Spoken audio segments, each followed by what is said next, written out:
Hello and welcome to the GreaterSTL Sports Podcast on the all-new SG4L Media Network. Robert Bowlesby here with you. You can tweet the podcast at GSTLSP. You can tweet the network at SG4LMN1. You can find us anywhere: Instagram, YouTube, Spotify, iHeart, anywhere you can think of. I can't even remember them all. Anywhere you can find your podcast at, you can listen to us at GreaterSTL Sports Podcast. Now, what's funny about this podcast sometimes is, like, I want to say strictly St. Louis sports. That's not, like, all about it. But it was, like, it was hard. It was kind of, I thought it was, like, if you really think about it, just by what the sports were going on, it was, spring training not really, around the corner like it's usually going on right now. Like, I went on ESPN.com yesterday. And I went to the MLB thing just to look up some stories or whatever, do my usual thing. And right at the top it said canceled on all the games. Which I thought was crazy, I thought it was actually kind of funny that they were actually worried, they actually had canceled spring training games up on ESPN.com like it was nothing. But it's not really that slow of a week. You could talk NBA if you really wanted to, the trade deadline. You see Ben Simmons, who's just, I don't understand. I don't know how them basketball players actually make it. Like the ones, it just seems so, oh, you signed Gordon Dragons. We didn't get along in the playoffs 5 years ago. I'm not going to play for you. I'm not going to play at Philadelphia because, well, I'm not liked here and I can't get along with nobody. So I could have talked to that, him not playing for the Nets, which, you lose Harden, but you've had injuries all season on that Nets team, and it's not like they're the worst team in the world. It's not like they really needed Ben Simmons. Definitely if you're adding Dragic to your team. And I've always liked Gordon Dragic. I've always been a Phoenix Suns fan for some odd reason. And I used to live in Arizona. I had to live down there for a little bit. And what I don't I don't understand my fathom for it. I just really don't. There've been a lot of good players down there that I've liked. Penny Hardaway, Shaq in the later years, Steve Nash, of course, Grant Hill, Shawn Marion, Gordon Dragic, Devin Booker now, Chris Paul. It always seems like they get players I like, I guess, or start off with players I like. I don't think any of them players I named actually start off with the Phoenix Suns. So, I have no good reason for it, but I just always liked Phoenix Suns. I like Gordon Dragic. Didn't understand his Toronto thing. Didn't want to play in Toronto. Blah, blah. Kind of like Houston not wanting to play John Wall just for some random reason. They got Kyle Lowry and we're just past this. I mean, that's one of the top point guards in the league, and you're just not playing. That makes zero sense. And that's your 2 minutes of NBA talk on the GreaterSTL Sports Podcast. But even with the All-Star game going on, but actually, there's a little bit going on in sports. And a lot of it pertains to St. Louis and some, spring training, of course, and the owners and the players meeting down there at the stadium, at Roger Dean Stadium, where the Cardinals and the Marlins play.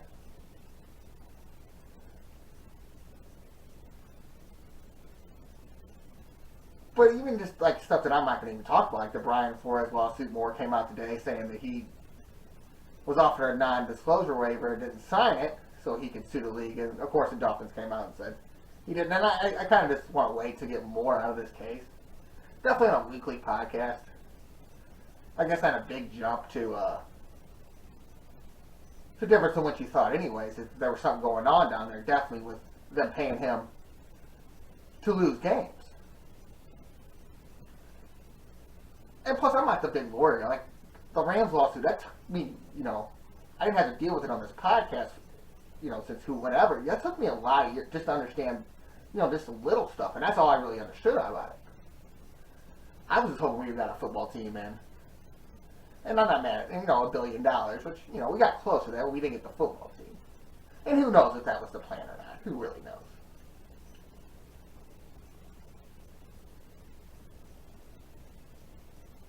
to start the show with a little partnership that was made between the XFL and the NFL, in which the NFL and XFL agreement will give the NFL a petri dish to experiment with proposed rules, test new equipment, develop prospective officials and coaches.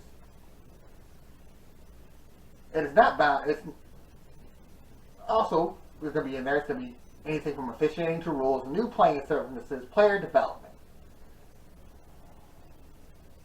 Now, Danny Garcia said this came out and said this wasn't going to make the XFL a development league because they're a spring league. Well, I mean, I kind of have a little news for Ms. Garcia there. Is that's usually what the NFL uses for development. Look at the XFL in Europe. The spring league over the last couple of years, which I'm surprised with the USFL thing and them, getting their season going now, that the NFL didn't have nothing to do with that. Definitely when they, and maybe it's a Fox Sports thing, I don't know, maybe Fox Sports has kind of pushed them out of it because it's Fox Sports and they're working, the TV games are going to be on NBC and ESPN.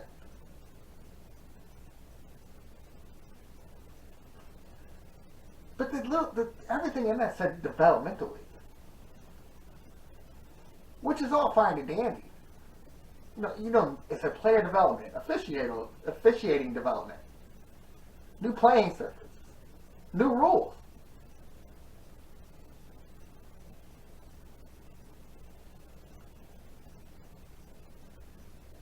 And basically what I was trying to say earlier, it says nothing to officiating the rules. It's not limited to officiating to rules, and then officiating to rules to new playing surfaces to player development. That statement's from your vice president. He's the one that said that. So everything about that sounds like a developmental league, and that's great. You always want to see something get better. It's kind of like a college football thing if you're into that, or college basketball and see them players move on. A lot less in college basketball, of course. But my big deal here is what just happened with the NFL and Stan Kroenke and all that. And I know it doesn't, with the lawsuits and stuff did come out about the owners in the NFL, some of it. Some of them didn't even send it in. They rather got fined.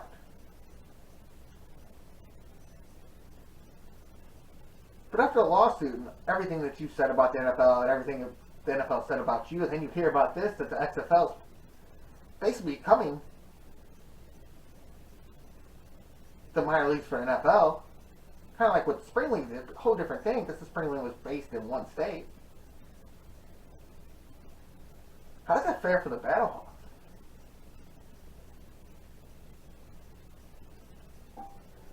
And if I'm the MLS, this kind of gets me a little excited there. Because the one thing that I was going to have to fight against in St. Louis, I'm not going to fight against if, the NFL just said, hey, you guys, there's better markets. There's bigger places. Like, maybe you shouldn't throw that team to St. Louis. Just saying,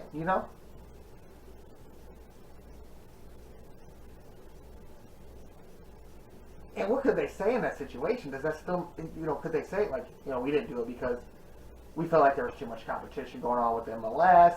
Could they say it because, we already know how St. Louis supports football, even though they did good well with the Battlehawks? We're trying to grow the league into a international league and a bigger league, a secondary league, and we don't know if St. Louis can be a part of that. And none of this has been said. So I'm out here saying, oh, this is going to happen because they've said this, But it has to be a thought in your head now that, this XFL thing could turn on us too, just like the NFL did. And I doubt that they're going to come out there and put too much out there when it first comes out. But someone's going to get that paperwork with that, with the economical development and blah, blah, blah, and see that, wow, this is how they really felt about us. And now we've lost something else. We lost another football team that was actually a homegrown team that we had in our grasp. And now with this little partnership deal, and because of how the NFL went out of here and what happened after, we might have lost our chance for football. And I'm not out here dissing on like the indoor leagues and stuff. We do have an indoor team. The problem is I don't know what the hell they're called, because it's the St. Louis Bandits. It was the St. Louis Bandits. It's been nice on their website talk about St. Charles Bandits. On the schedule that's put out by that particular indoor football league, it says the St. Louis Bandits. So have fun with that one. Not hard to find. Just look up indoor football. St. Louis Bandits come up. Actually, another team, the St. Louis Stallions, come up too if they ever play them. And I've never actually watched an indoor professional football game. I wouldn't say I watched them. Like I didn't really think that the River City like Raiders were like the best thing going at the time. And I don't doubt the atmosphere is not fun. It's more of a fast-paced game, but some people just want to see real football. Me, as a fan of football, I'd much rather watch real football. I'd much rather watch Mizzou get stomped than watch the Arena Football League. Or whatever, whatever names they got now. Extreme Football League, Indoor Football Federation, there's all kinds of crazy, they got 27 of them. And, most of them are just leagues that are usually more in one general area than, the leagues that we get stuck in, which are all over the place.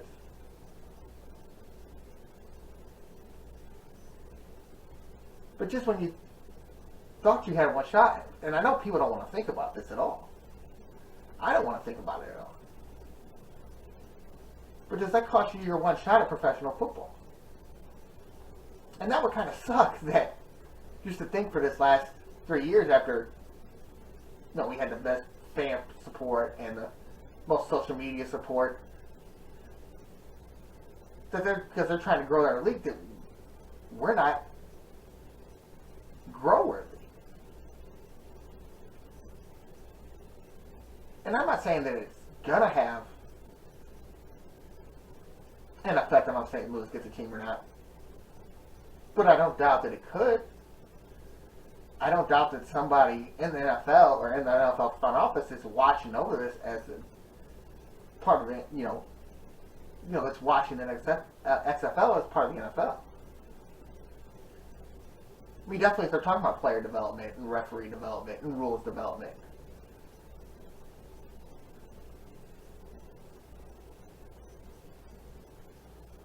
So does someone get in that guy's ear, and that guy gets in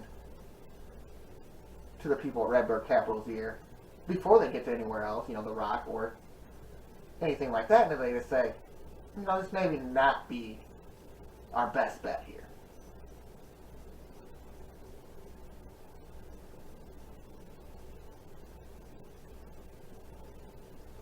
And that's scary to think about, because I was actually looking forward to the Battlehawks. And that's kind of, that's almost sad to think about, that I was actually looking forward to the Battlehawks.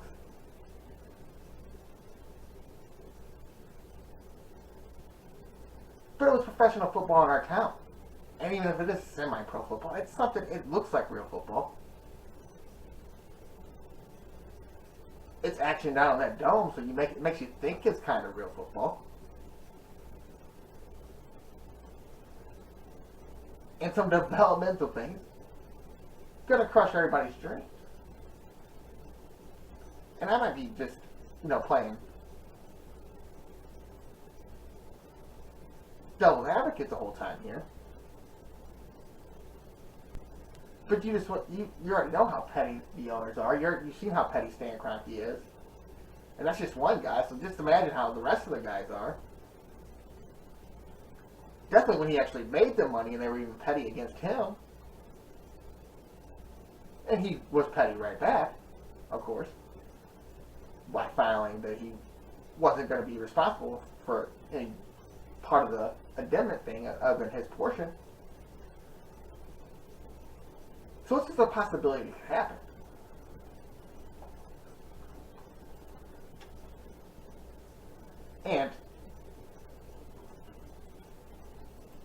kind of wanted to see professional football here, and it's almost like it's a little disappointing to think that it might not happen now because of this, that, and the other.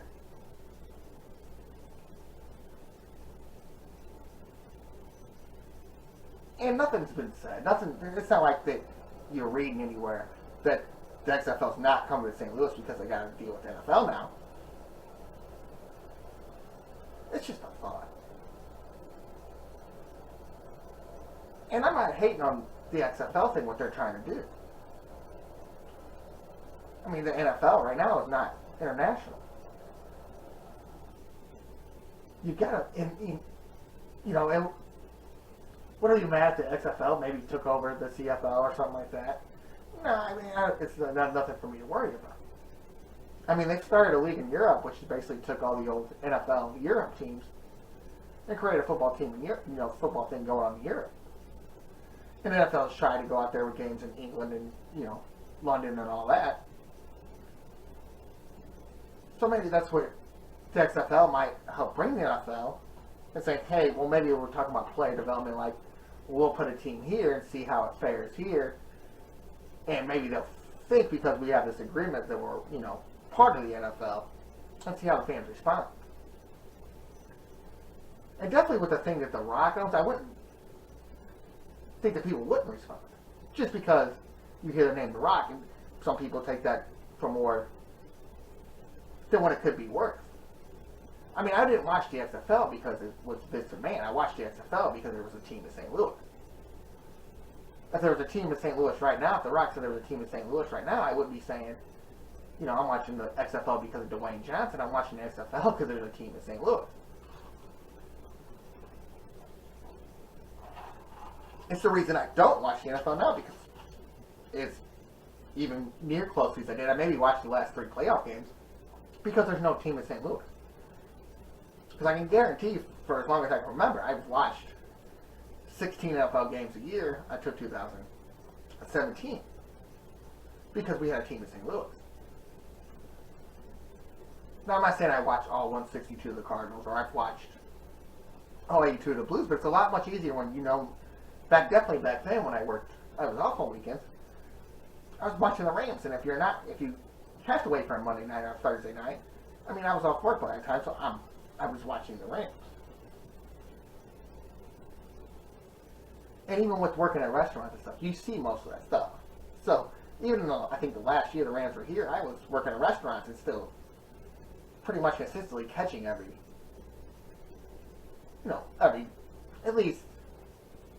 least knew what was going on in the Rams game. And it's the same way with the Battlehawks too, even if when they were moved around on channels, and I don't know if it was that hard to find them.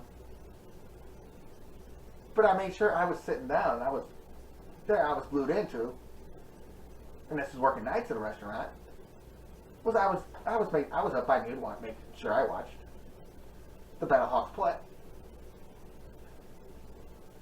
And then it's kind of sucks because now you got this other league going out that doesn't have a team in St. Louis in the USFL. And the first thing they do, of course, is the second pick of the draft is Jordan Tambu of the Tampa Bay Bandits, or he went to the Tampa Bay Bandits, excuse me. But Jordan Tambu, your quarterback of the Battlehawks. And I almost went Rams and Blackhawks in the same sentence right there. Wow. But anyways, so that's a little discouraging too. Not saying that you can't find another Jordan Tambu. I mean, look, your backup quarterback is starting games in the NFL, and your starting quarterback is on practice squads in the NFL. So I'm not saying that you can't find another Jordan Tambu. And a lot of that could have been that offense. And obviously, he's probably a guy that's going to need a running game where he can do his thing and have some room to run, and then that opens up the passing game. And who knew that what Taylor Heinicke was at that time? I mean, I'm going to tell you right now, I didn't.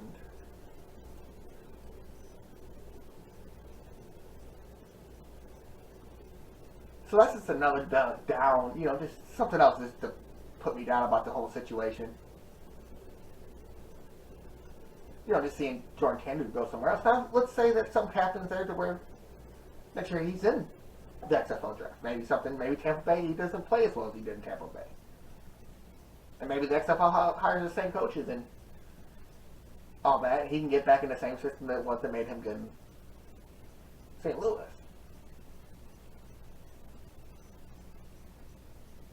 But then there's who says that the XFL is going to have a team in St. Louis.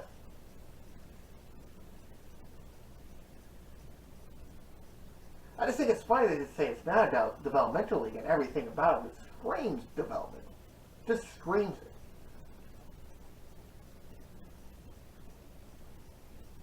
And I think that's part of the reason they probably went to the CFL to be like, hey, we can bring you onto this, and then we're all working for the NFL in some capacity and getting paid for it. And I wouldn't doubt the CFL was thinking, well, maybe, if the XFL or the NFL comes up here, they ruin what we have established, even though it's not the most successful league in the world. It's still our little thing up here. So I'm 100% sure that you're not going to see, third down punts in the NFL. I just think that takes away from the excitement of the game. I still think with the game that's exciting and is grown less on people because of the violence, I think that taking some of the excitement away, because you've already taken most of the defensive excitement away, it's just taking away another play. So I can see what the point with the CFL would be if they do what the XFL was doing and saying, they're like, nah, we really don't want, this to happen in our league. We feel like we've established enough up here that we'll get this going again. The pandemic didn't help anything. I mean, that's why we don't have the Battlehawks now.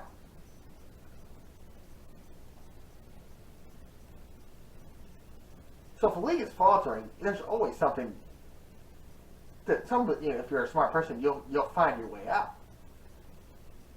And you got to think for the last 3 years, the XFL, has been doing nothing but going in debt. They've had to put nothing on the field. There's nothing to really promote. I guess if they maybe are still selling merch on the website, but for 3 years, you've been by the time you start, you've been a league for 3 dormant years, making $0, making no revenue off anything. Not that I'm saying that they made a bunch of revenue anyway. It wasn't like they were out here selling $100 tickets. There was $10 tickets. I think the most that I seen was, I think it was 32 for that Los Angeles game when I think the LA Wildcats were coming to St. Louis, and we were going to prove Kroenke wrong. We were going to prove that we are an NFL fan base, Kroenke. We're going to pack this dome that we've packed for monster truck rallies. And not hating on monster truck rallies. You could put anything in the dome and it could be packed at any time. That's the point is that's not the reason they left. And I'm actually over the little Rams thing, which I'm kind of glad that it's kind of washed over me. That I'm not even thinking about really the NFL any more other than this little partnership, but I'm not thinking about what happened in the Super Bowl. I don't know if anybody's thinking what happened in the Super Bowl. LA's most important thing was, well, the Super Bowl is going to help us gain fans that we lost for a team we lost 30 years ago.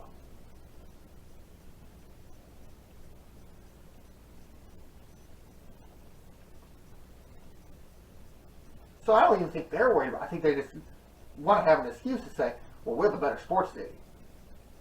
We're the better NFL city. And I'm at the point where, I've seen what I've seen. That was good enough for me. Do what you want, win that Super Bowl in your stadium, whatever you have to do, and blah, blah. But it was nice to see that nobody really cared. I mean, how about that? And if you watch the parade, I mean, that's what killed me right there, was watching the parade and seeing, whatever there was. I don't know what was reported. I don't really care what was reported. I'll say a couple thousand people there, a few thousand people there. And I think that it's kind of like, yeah, I know we're better than this. I mean, and people can say, oh, look at the Blues parade. Well, we didn't have the Rams here either when the Blues had their parade. So I don't think it's comparable. I just think it kind of puts you to a point where you're like, that's nice to see. And I'm over it now.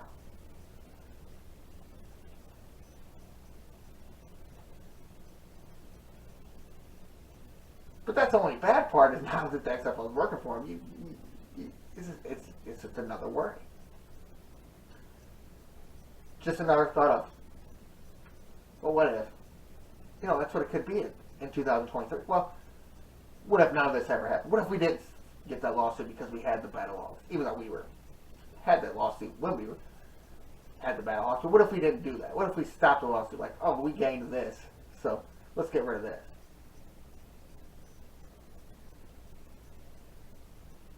And you can claim whatever you want. You can claim that you can prove people wrong by packing the dome or for whatever and doing that and this and that.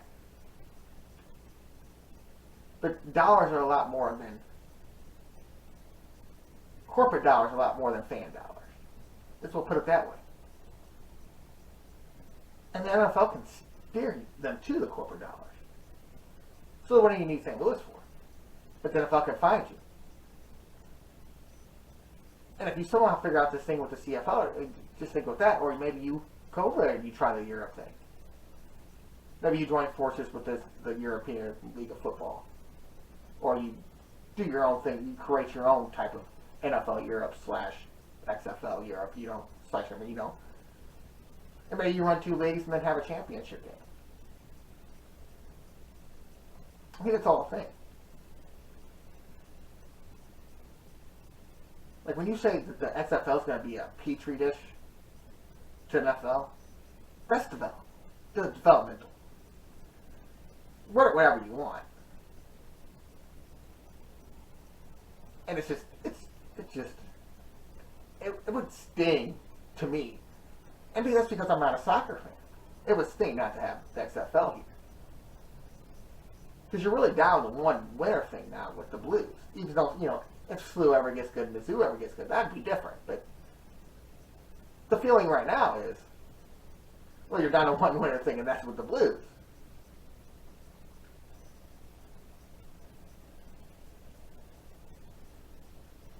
And you got so much going on. You don't have professional football in this town. And, maybe, it's great to have the Cardinals here too, but if we only have the Blues in the winter, I'd rather have the Battlehawks and the Cardinals in the summer. No diss to the MLS. No diss at all. Said on this podcast multiple times, I'm going to try to watch the soccer. I'm not, you're not going to see me in a scarf and a kid or whatever they call them. I hope you don't see me in a scarf. But there's something else. Entertainment is the best form of life. I mean, that's the only way to say it. Something that's always could take your mind off of whatever could be going on at that time. And the more the merrier, is all I'm saying. And at this point, if you're St. Louis, you just take whatever you can get. Honestly. I mean, that's the easy way to go.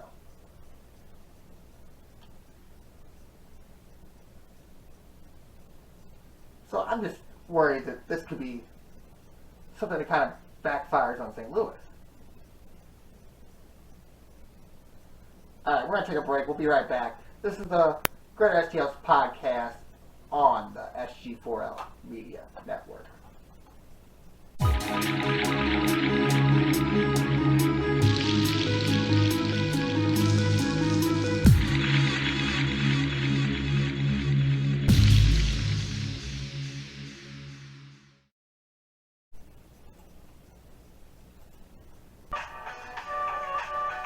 Hello and welcome back to the GreaterSTL Sports Podcast and the SG4L Media Network. Robert Bowlesby here with you. You can tweet the podcast at GSTLSB. You can tweet the network at SG4LMN1. Now, I added some new stuff to the podcast. And so, the one thing I was recording on, which I usually record on, it gets me an hour, for some reason only went 30 minutes, so we kind of had to stop the first segment a little short. And that's okay. That's the part, we can always go longer on these segments. And so if you hear me at the end of the first segment get a little thrown off, yeah, it's because I seen the red light and I said, "What is going on?" And then I looked down and I'm at 29:50 and it's blinking red. And I'm glad I looked at it. Not that it really matters. It's just another way for the podcast to record, which we probably going to use that way more. I got the podcast right now recording. I had it recording at 5, knocked it down to 4. So we got 4 different recordings going on for the podcast. So just adding new stuff here and there, trying to make a better quality podcast. And, sometimes it's hard. But anyways, it's nice seeing the Blues just kind of go with the flow. And, I've never seen, and I don't remember, maybe, and I probably didn't pay attention that much, but it seems like Berube changes the lines every game. And a lot during the game. And I've seen a little stuff from Hitchcock that was doing a lot of in-game stuff. But it just seems like at times he just knows what he's doing, and it's crazy to think about. The only thing I can kind of complain about Berube is maybe going with Huso a little too much. He went with Bennington against the Flyers. But I kind of thought he should have went with them as a team with Canadians, give Huso a little rest. Guy that's not used to being in the situation he's in right now. And they end up losing that game, but it's a game they had to come back in. They get you 1 point. They go on the road. They get you 7 of 8 points. This new line with Thomas, Bunashevin, and Tarasenko is something else. And Tarasenko, I think, he's starting to come around a little bit with the media. You see him a little bit. Looks like he's talking a little more on the ice. He seems to be on a 4. I'm starting to think that Tarasenko's to the point where, hey, I'm not getting traded. I'm going to go out here and show my work. And I think they kept him comfortable all season with putting him with the 3 Russians when they had Barbashev on that line. But then you have a guy he knows he's going to get good passes from Thomas. He knows that him and Bunashev can play together. And even with the injuries and the COVID and all that, it just seems like this team is just doesn't care, doesn't worry about it. Just another step over. Scandella goes on the world trip, he doesn't play at all, but Jake Wallman is out there blasting slap shots. Mikula stepped up definitely on the penalty kill. And it's not just the defenseman, but Sundqvist has stepped up, which it seems like he's out there in I swear I see 70 every shift. Every single shift. And I can't remember exactly what game it was. It might have been the Maple Leafs game. It might have been the game before that. It was a game against the Senators, actually. Where he gets hit, he goes off the ice, he goes back. He comes back out, he blocks the puck, and he's just the slowest skater off the ice. And I'm like, oh no, there's another one. Next thing you know, the next game, back in the lineup. And he just goes out there in a penalty kill, goes out there and blocks shots, goes out there and makes the big hits because you don't have that guy on the team. And it's the thing that Tarasenko's been stepping up and doing lately, definitely on the forecheck. And I'm not going to sit here and say I don't get it, I didn't see this or anything like that with Tarasenko, but it really hasn't happened in a few years. And you can see the trades. I mean, just when I'm playing the Flyers, Brendan Shen was traded for Lori Laterra. You know what Lori Laterra is right now? He's in prison for drug charges.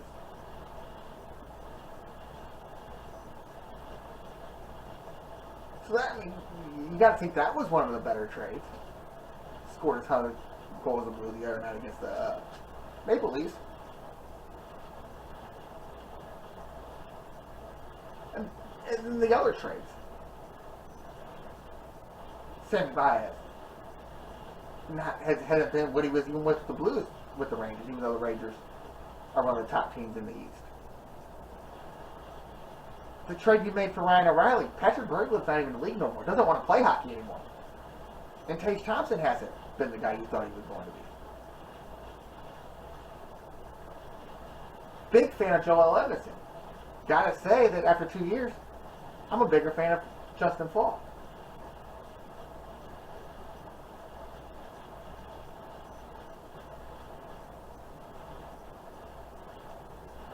So it just seems like this team just doesn't stop, no matter who's out there. And they've been pretty healthy on the four lines.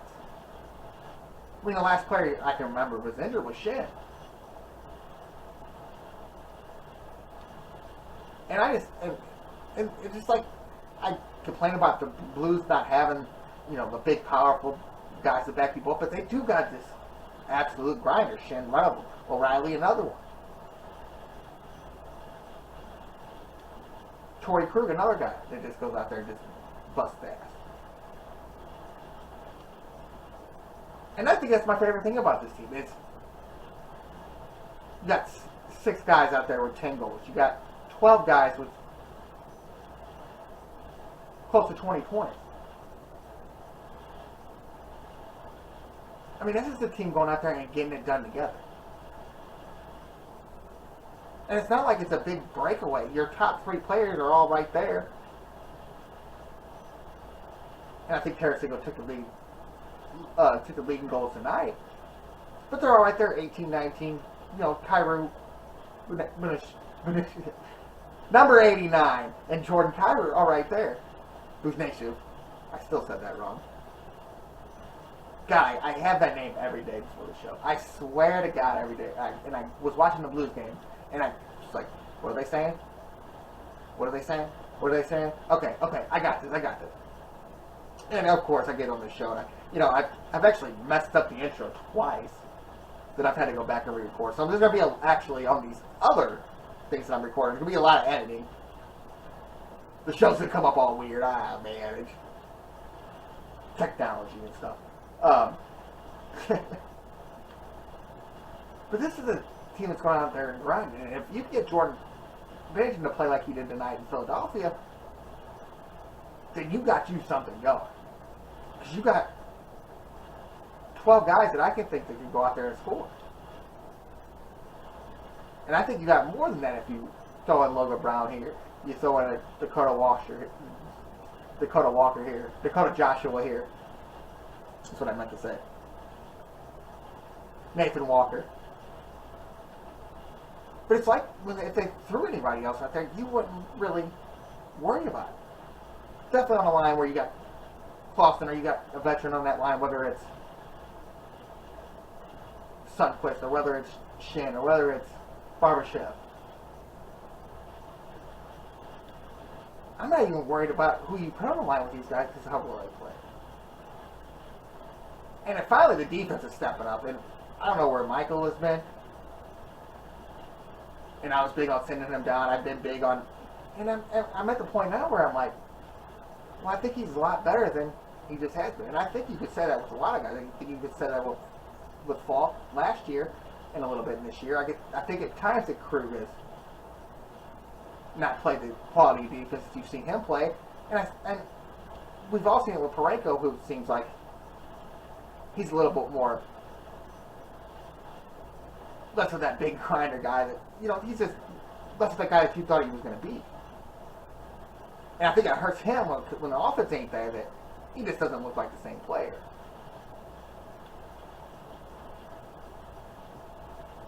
But all of a sudden it seems like, I don't know if it was a Berube thing and trying to save him, or what. It seems like the later we get in the season, the better the Blues have played. And when you go down a stretch right now where you come back and play the Sabres, and you go on an East Coast road trip where you play the Rangers, the Devils, Chicago's in there, the Islanders are in there.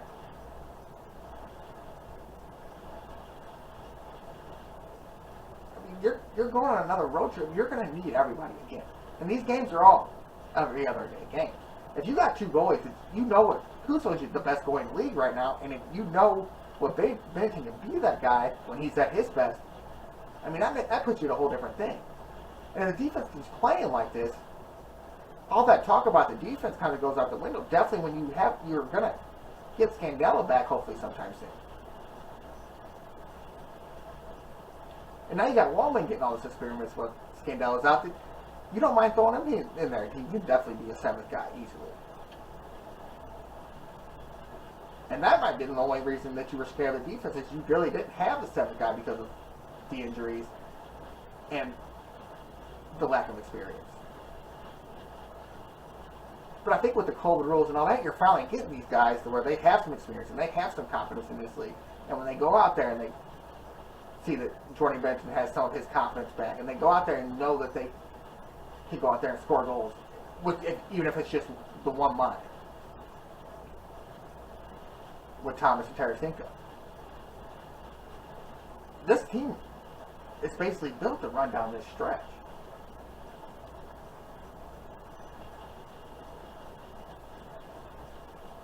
And you do have some hard games coming up with the Rangers twice. But you're going on a nice little trip to where you're the Sabres, Chicago's in there, the Islanders, Ottawa's in there, and you get them at home. The Blues could pull themselves away a little bit in the division and not have to worry about Nashville only being 4 points behind. And you get to that stretch where you get to Nashville and play them after you go through your East Coast thing and what you just did on the road. Here, get 7 or 8 points, and you can do that again. You're putting them on their heels and putting them in a situation where they're actually going for must-wins, and you're just out there getting points because of what you've done. And I know I've been on the whole trade deadline thing the whole time by saying, let's not do it, and I'm still with it now. And I think that you've seen how with this little road trip that once the Blues are healthy, this is really a different team. I mean, I can only think it's really at the beginning of the season where you've had all these players healthy at the same time. Like, and it's crazy to look like, I mean, people have already forgot about the James Neals and the Michael Pekkas of the world. They were here, in the middle of the season, and James Neal down there playing in Springfield, like, hey, I'm 40 years old, I'll go to the AHL. Oh, okay. I'll go down there and just score a bunch of goals and maybe prove myself, maybe, in the playoff stretches or somebody gets hurt.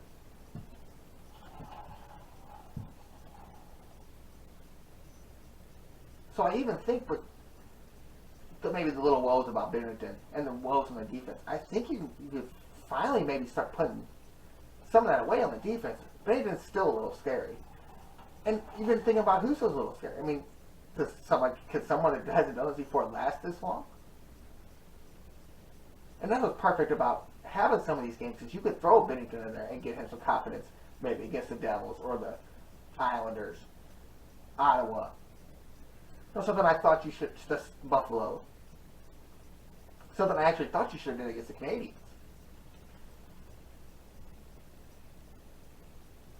But I also see doing what they did and starting them in Philadelphia, because that's where he got his first NHL shutout. That's where supposedly everything changed for the Blues. That's where he gained, when you started to see that Bennington swagger.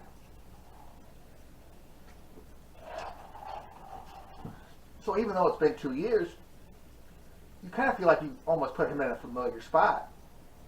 He's only played there one time, but that's when everything felt like it changed, and maybe that's when, he clicked in his head, oh yeah, I've done this before.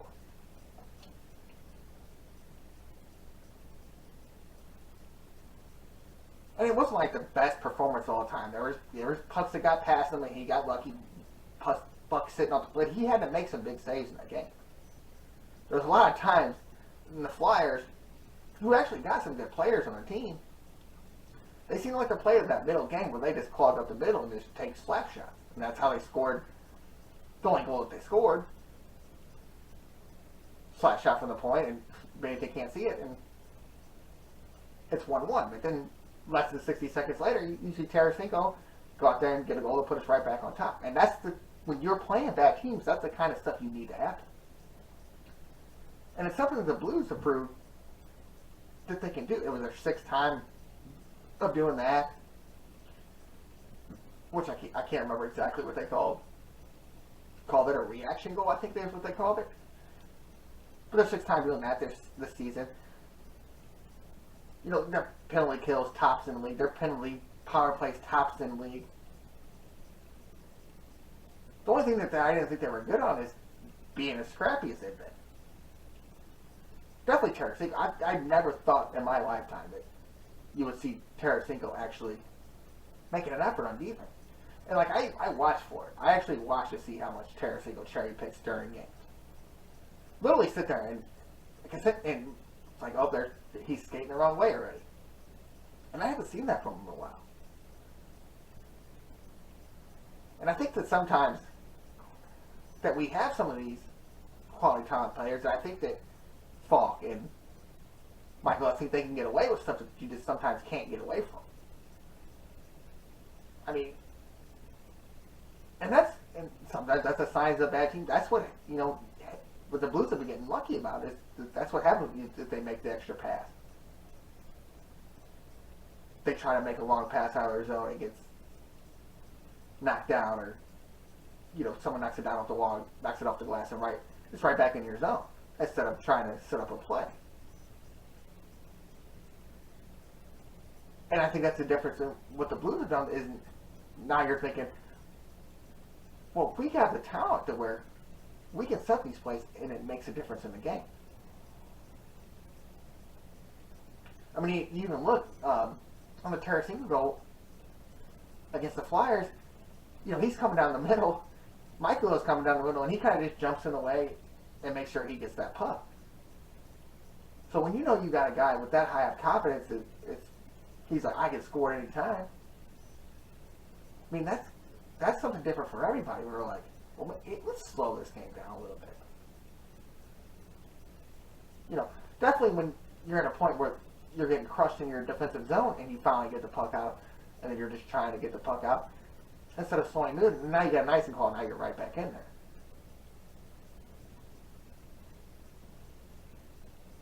But now you know with the stick handles that O'Reilly and Thomas have, Barbashev even. Now you know that, like, hey man, we got guys that are going to fight for the puck, and we got guys that are going to win a lot of these battles.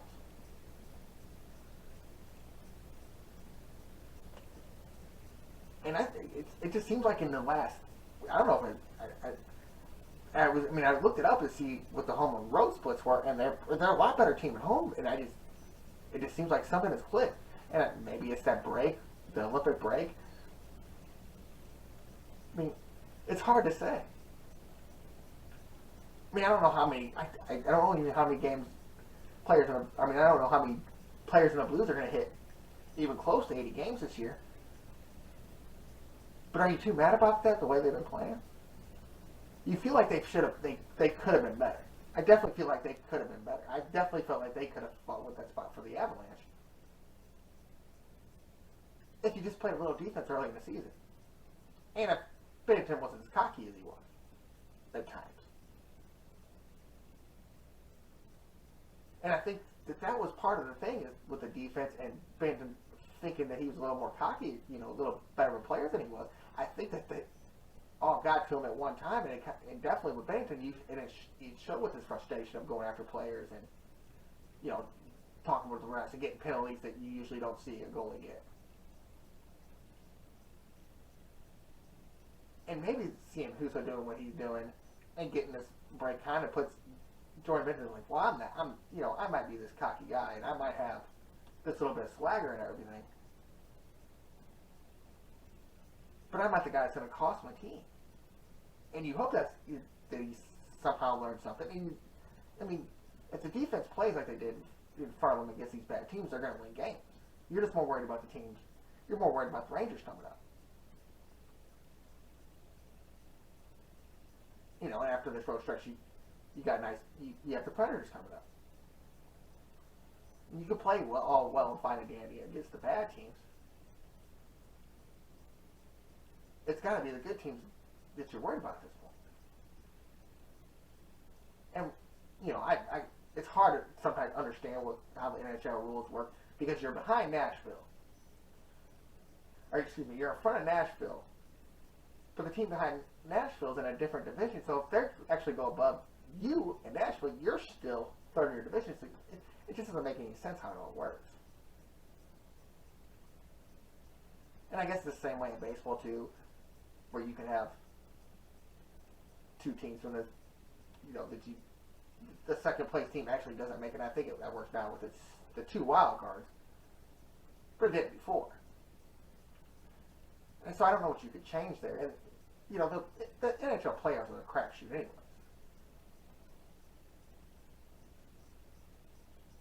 And, when I was looking at the stats earlier, seeing the Kings in 8th place, I said, "Oh no."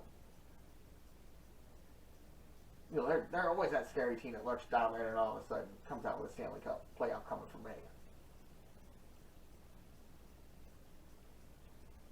It always seems like there's a Cinderella team in hockey every year where the Blues won the President Cup, but they lost to the Sharks this year, who was the wild card team. There's something like that. And I'm just saying the Blues, it happens to everybody.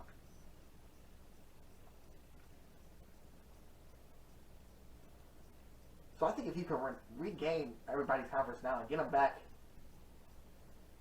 everybody to 100% healthy, and get everybody back to 100% in the right physical shape, definitely after this little break that you had, this could be a whole different team. This could be that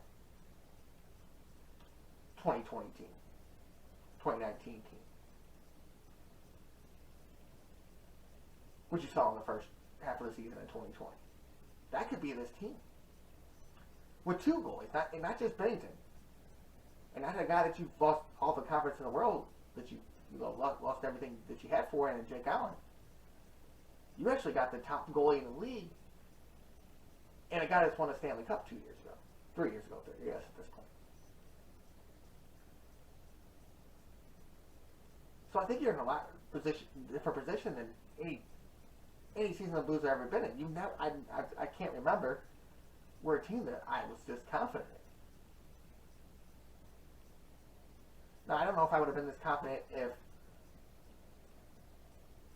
I don't know how good I don't know how, it just seems like every year it's this one guy that makes it so much difference. There was O'Reilly in the Stanley Cup year.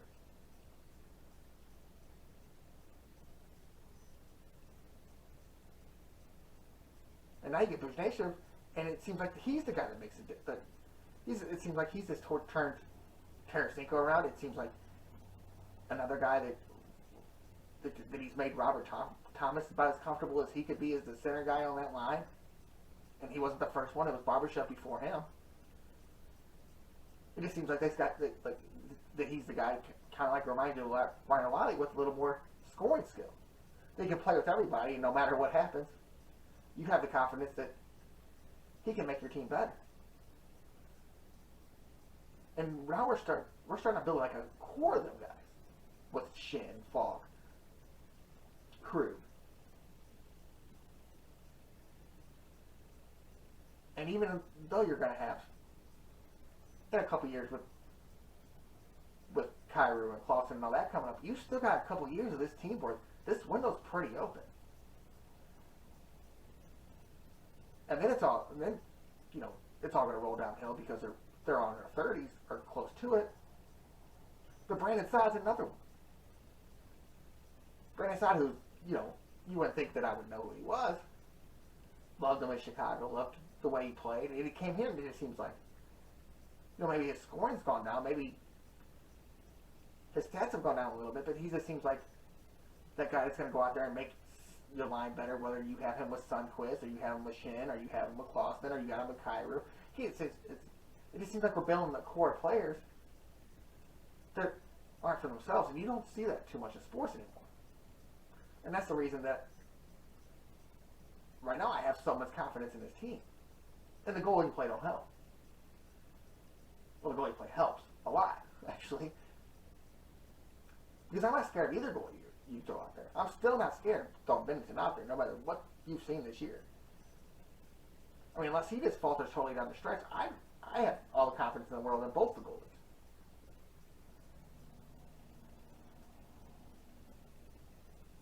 So I just think that after this little game with the Sabres, and you go on this nice little East Coast trip, you see what happens from there, and this could be a whole different team. This could be a whole different world.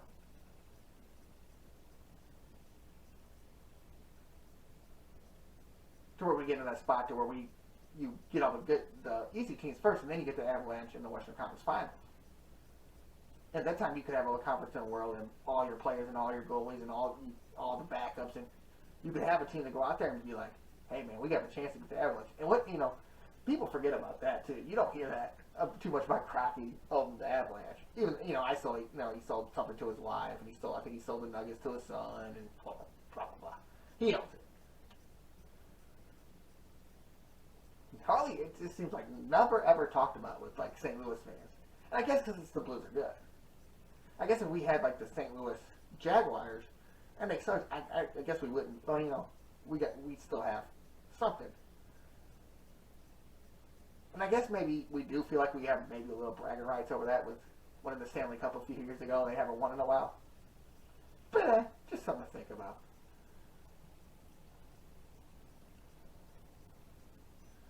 Now,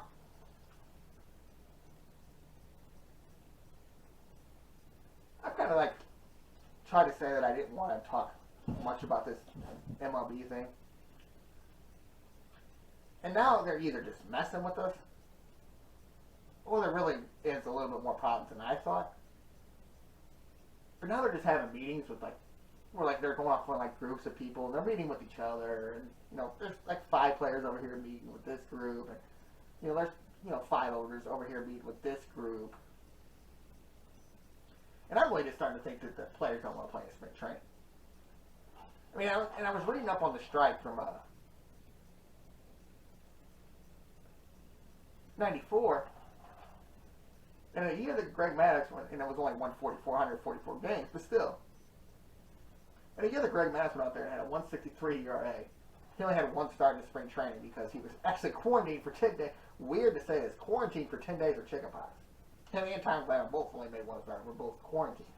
And then went and won his 4th Cy Young in a row. So other than seeing what you got in some of the young guys, and most of these teams now pretty much have their 25 man going in if they're the better teams.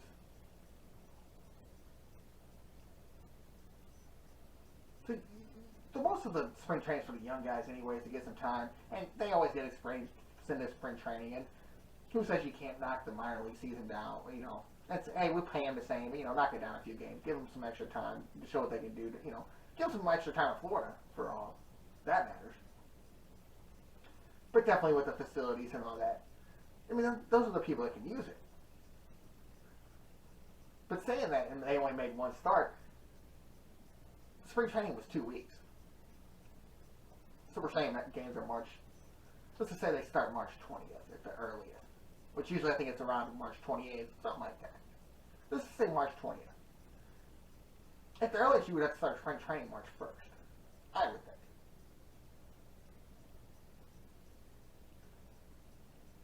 So they still got a week just to play around and do whatever, and I think that's what they're doing. With the lottery draft, the MLB was like, well, and this is the tanking thing. It's like the NBA. Basically, they're throwing balls in a hat, and they're going to pick an order. The MLB went from 3 to 4. The MLBPA went down from 8 to 7. The MLB players up their arbitration pool of $5 million. The players' union came down. Their arbitration players eligible from 80 to 75%. And none of the things that the luxury tax, you haven't heard that being talked about. You haven't heard nothing about that. Because I don't really think that that's a thing. If anything, it's a revenue sharing thing to try to get more money to the small market teams. But if you're already trying to do all this with your arbitration players and all that, which means you're going to hurt the small market teams, I don't think that you're going to see the luxury tax thing change too much. I don't think that it's going to go as high as the players want, and I don't think it's going to go as low as the owners want it. It's going to stay where it is.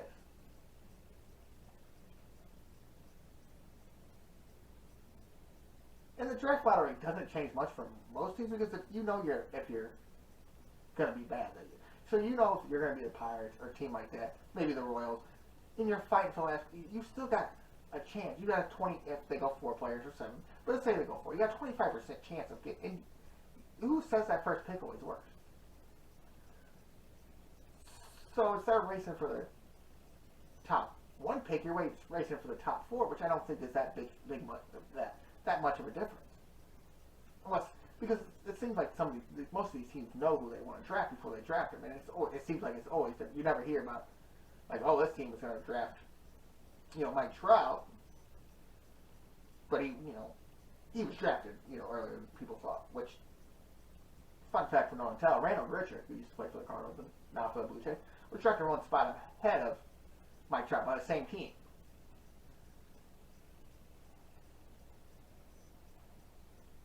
Now, I can understand if it was different when it was 7, so I'll be on the MLBPA on that one. I'll say, 7's a good number. 8, 7, 8, that's a good number. Gives you a little less than a chance.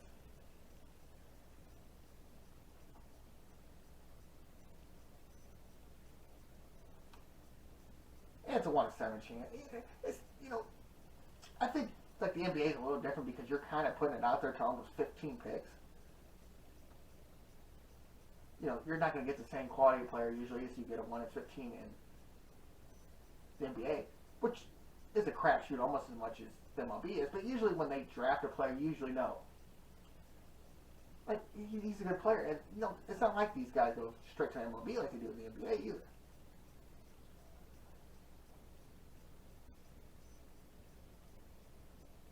So I kind of just think that, like, this is kind of just playing around and, like, it's guys who are just already in Florida, kind of just being like, hey, let's go ahead and hang out with Ash.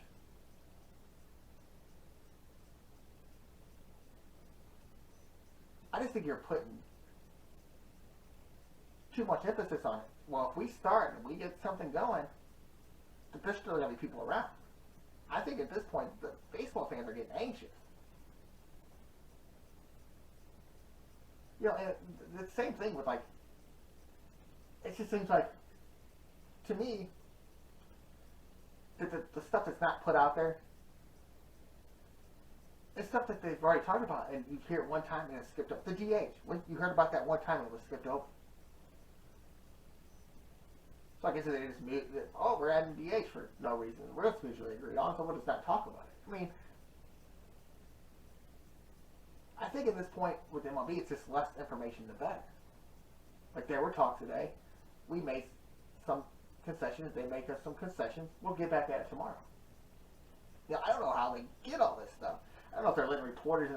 It'd be crazy if they're, because I don't think it happened that way with the Carson Inglewood vote for the football thing. I think that people were staying outside. They were getting told by people that didn't like what was going on.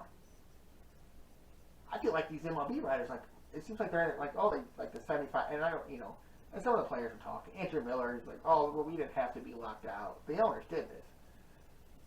Well, you've proven before that, well, you didn't have to go on strike in '94, but you did it. But you just did redo the CBA. I'm pretty sure in 2014. You could have maybe extended a little longer. Or maybe say, hey, we're going to ride on this CBA as long as possible. We've been working on it for 2 years, but it's expired now. We'll give you till the end of the year, get closer. You could say, I could say if I didn't go on strike first, if you guys didn't go on strike first, or you didn't lock us out, then we would have never been on strike. I mean, that's the point of a union. Is when something's not going your way, that you consistently say is not going your way, then you find a way to make it go your way. The owners just beat you to it, and you seem kind of mad about it. And then he just might be the talking piece. No, he's not even on a major league team yet. That's what I don't get. Is you pitch your talking piece as a free agent guy that, he says all these things and blah blah, and I guess he might sue him for collusion or whatever. But he is an older pitcher that hasn't really pitched that good in the last couple of years. That might be costing himself a job because he's going out there making all this noise. Like, I don't really think, like, the other day when they were like, oh, it was a 15-minute or 40-minute meeting, whatever it was. I think it was like, hey, guys, what's up? Blah, blah, blah.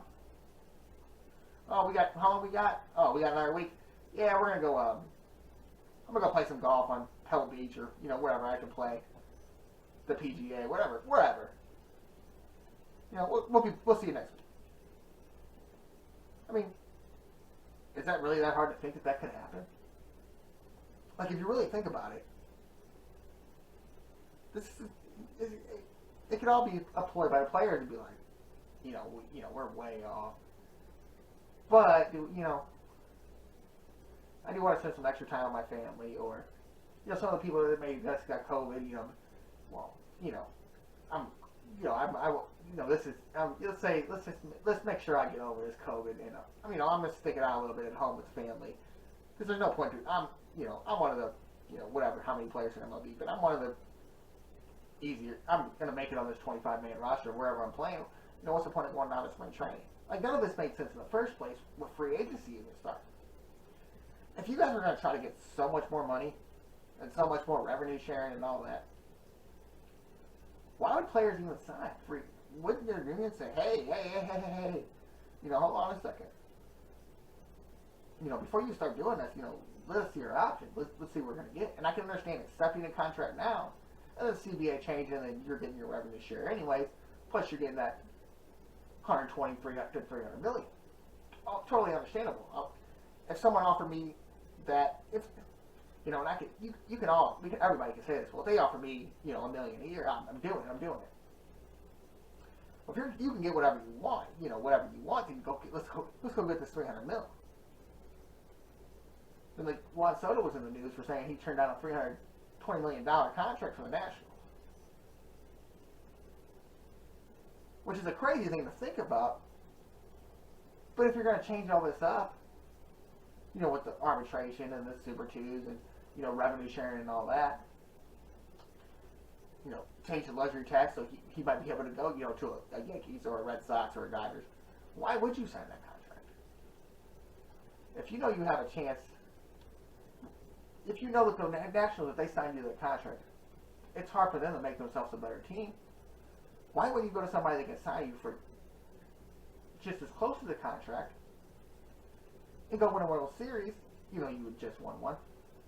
Or you go to somebody that can pay you $400 to $450 million and just change it all up. Even though $320 million would have set you for life, I want to know how much everybody thinks I'm worth. Which kind of sounds conceited in a way. But then, wouldn't it be bad to think that you're worth any less than that? Like, one time I was at a job interview and a guy goes, how much do you think you're worth? How much do you think we should pay you? And I gave him my honest answer. Which is, I think I deserve this much. And we can work out a number to where I wouldn't get this much. But after a certain amount of time, and after I can show you what I'm going to do, I'm going to need more than this. And the guy said, no. You're lowballing yourself. You're lowballing yourself. He said, you should tell me that you're worth $1 million. Which me, I'm a little, I guess you would call it self-conscious, so I'm never going to say that. Because it's not, most likely not true. But it did make me think a little bit like, well, am I selling maybe that he thought that what mine was offering was, was amazing, and he thought it was too short. I mean, I take that job? No. Number one, because when a guy asks you a question like that, and you give him an honest answer on how you feel, and then he comes with this $1 million bullshit. You're not going to be the guy, bro. I'm not going to be the guy. I'll be this guy to help you make this $1 million, but I'm not going to be the guy that's going to put you over the top, because I need this money too.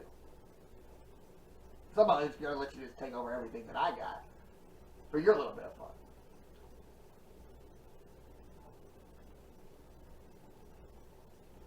But if you're doing this, and you can get it, then yeah, I'm going out there. If I knew that I could go get $1 million from a restaurant right now, or anywhere to work, I'd be doing it. And if you're Juan Soto and you're at this point to where you know how much what everybody else is getting, you can see these $300 million contracts or $200 million contracts are just handed out. Well, hey, let's say I have one more good year and I show I'm the best player in the game. What happens then? And now they don't make the luxury tax. Look at this team that the Mets have got going, or you look at this team that the Dodgers got going. Yankees, Red Sox, on that list. And definitely with the DH going up, just think of like a team thought that, well, if we rest him a little bit, we can get this much more production out. And for him, I'd be all down for it because that takes years off my. Actually, it takes less wear and tear on my body, which adds years in my game. Where, hey, maybe I come out of this, with this $400 million, and I go out here and get another $100 million.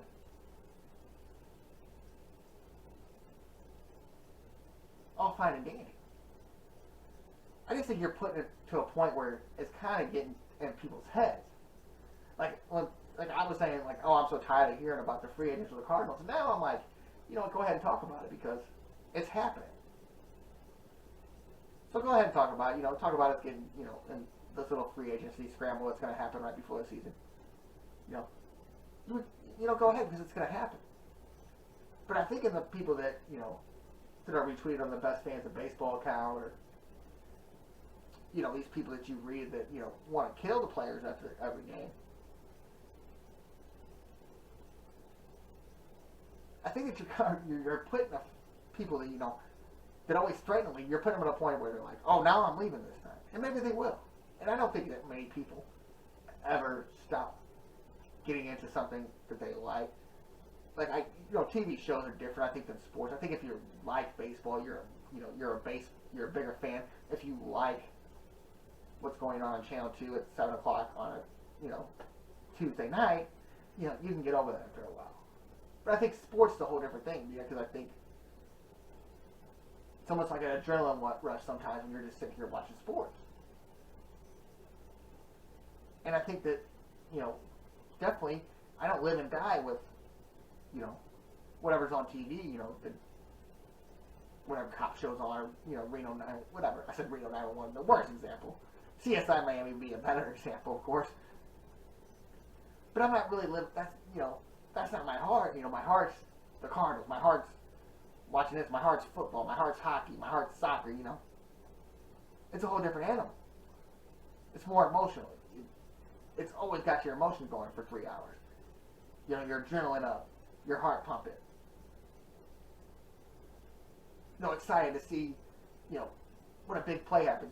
When you're watching TV, that's, it's just a different type of thing. So I think you're putting yourself in a vulnerable position with them type of things. But I don't think that they'll ever stop watching the whole thing anyways. And I think a lot of them fans aren't like the type of fans that are really worried about what the sponsors are or anything like that. Like, they know what's going to be on. Like, when I see a sponsor on the Cardinals and Blues podcast, and I might think about them first, but I kind of know that that's always going to be there. And if not, there's something catastrophic happened. And I feel the same way about this whole situation. I just think that I kind of think that they're toying with what they think is, a toy that they control and it's already fixed that can never break. And I think that you're putting yourself in a position where the toy might lose an arm and a leg here. And that's not good for anybody. Definitely with all the money that's flowing around and people trying to get more money in that situation, you could be costing yourself money and not even be thinking about it.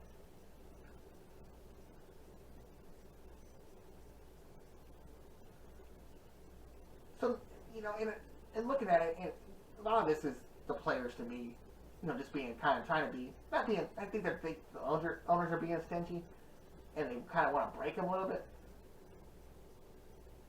But I kind of like what the owners got going on. Do I think they can make some adjustments here and there? Yeah, but you're trying to change the whole process at one time. And I think that you should see what you get and then work it over years. So I think it should be, the draft. I think that should be a 7 to 18 team thing. Stops tanking. I do, and with the owners, I do think that there should be, if you're going to top a luxury tax, there should be a bottom line of it. you're going to get fined if you go under this because I'm finding people that are going above it.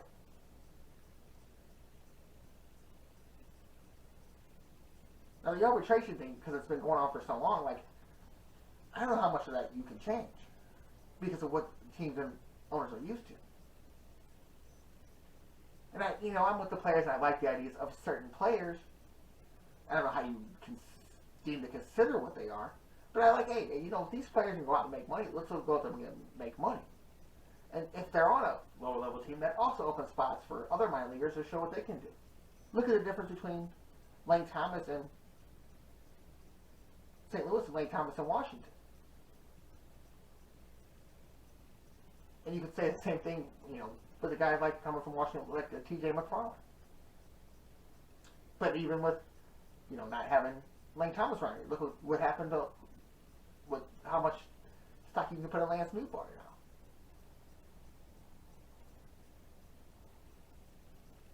now. And the funny thing is, the Cardinals didn't even try to start out with Lane Thomas. You don't even hear about Justin Williams no more because of Newbar. And then you got Yepes coming up. And I don't know whether the Cardinals plan on playing Gorman and Walker and all that because of how long Arenado's here. But I'm sure, you could probably throw one of them in the outfield.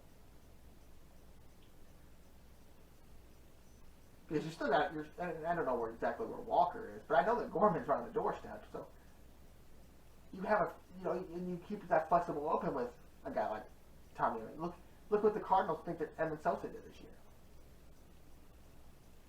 I mean, and you see it every year. It's just not like a random. It's always. It's not like we know this guy. It has been like that for a couple of years with the Harpers and the Vladimir Guerreros. But it always seems like the rookie is somebody that you never would thought to pop out.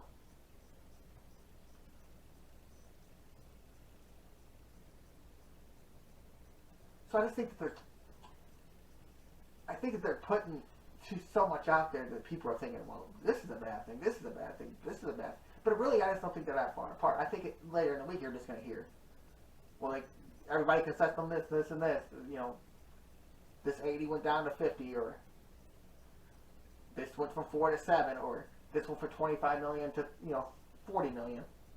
I think by Friday that's all you're going to hear.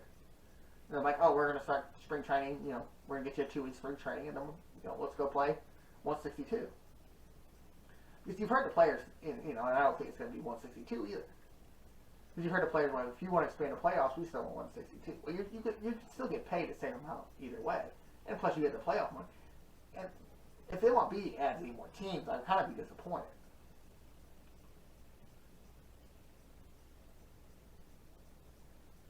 But then, if you think about it, if they add any more teams, it's kind of stupid to have 3 wild cards. But if you're going to expand the playoffs, you're not going to just want to expand it 2 games. And you're going to get extra days if you do expand it, just the 1 game for these 2 wild card teams to play. And then they come up and play that number 1 wild card team for 3 games. Which, extending the playoffs, and it's a great thing to say because you can say your team made the playoffs. And that's great, just an extra team to say.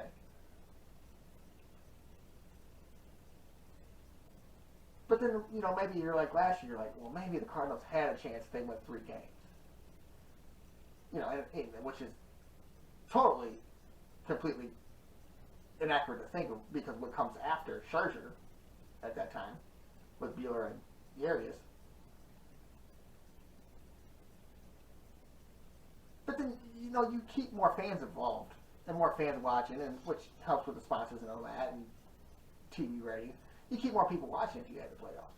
I think if you cut it down, I think the players are the wrong way on that is that if you add these, 3 extra games to the playoffs and you take, whatever, let's just say 3 up, let's say they go 159. I think they should kind of pick up the revenue sharing and all that. And you're still, if you're going to sign $100 million, you're signing whatever you want to sign as a player. Because I'm sure there's just teams out there that always, maybe it's not the 10-year 120, but maybe it's a 7-year, 12 million, and that's a low number. Let's just, 10 years, 20 million. And let's say they go 7 to, and 22. And then now you got to extend the playoffs with the with the revenue sharing. You got to add for chances for teams to go to the playoffs, which means they're going to get seen on TV more. Which always, the more you see people, the more people that know people, the more people hear about the people from other people, and the more money you're going to get from that because your name's more known. Because you were in the playoffs on ESPN or MLB Network or TBS or where they were going to throw it. And let's just say for them that one game playoff, they had a different network. Maybe they had NBC for one baseball game a year, and you get another big revenue share off that. So I think that the players are kind of boxing themselves in to a position that I don't know if they've really thought out the whole way. I understand wanting to make the younger players, get more money and the revenue share and go up and all that. I understand fighting. But I think the older players should think we wish we would have got paid for this shit. Well, let's fight us for as much as we can give them, but let's get ours too. And let's not let this falter. Let's not let this destroy our sport. People are starting to think this is going to be '94 all over again. And I just don't think either side will let that happen. I don't think the owners will ever. I think with the owners lockout, you're kind of locking out. They're locking out everybody. So are they going to break that lockout and then say, oh, well, once we break it, we can do whatever we want. We're going to replace the players. Can they literally do that now because they started this whole thing? So, I mean, they kind of box themselves. And I don't think the owners have boxed themselves in that much because they're saying, hey, we're willing to concede on some things. We're just not willing to concede as much as you're trying to make us concede.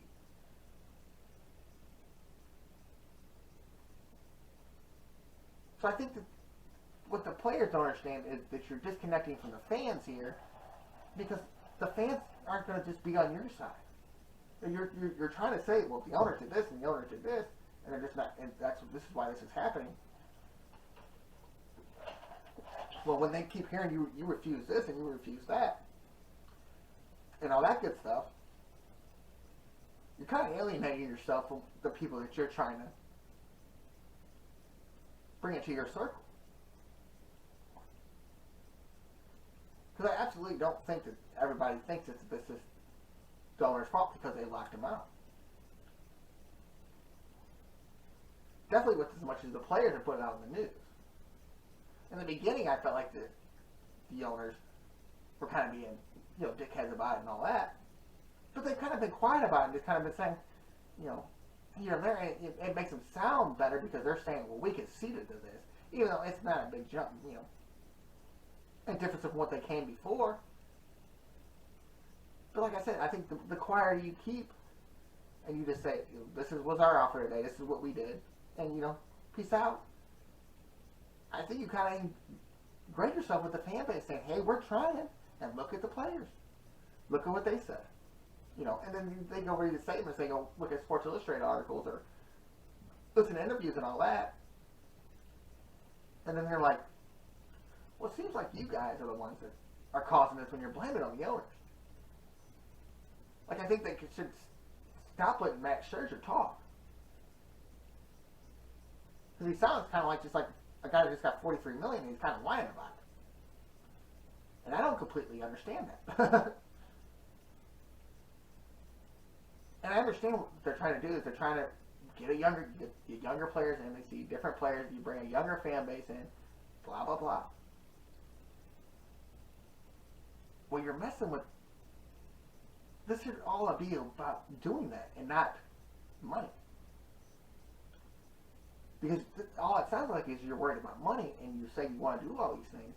Well, you kind of have to play baseball first. You kind of have to have it somewhere for people to see. Because even during the pandemic, when people were watching, that Korean League on ESPN, it had to be for ESPN to have it on there. I'm not going to lie, I've seen the Korean League a couple of times, mostly while I was at work, but I was intrigued. I was trying to figure out who the players are. There was a couple that I knew, and I was like, wow, this is this is a little different, but it's something to watch. It's baseball. So I think if you put yourself in the point to where you're gonna lose something because of the shortest attention span theater that everybody has now, they'll be like, wow, this KBO is a lot different. This is fun. Kind of like how soccer's grew.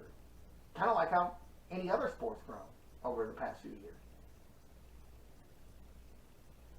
people thought that the glory years of NASCAR were, the 80s and 90s. Well, NASCAR's in one of the best spots it's ever been. I mean, the loss of interest in, a sport like football was one of the, and probably still the biggest of the four major sports. But with everything that's going on with the concussions and all that, people have lost interest.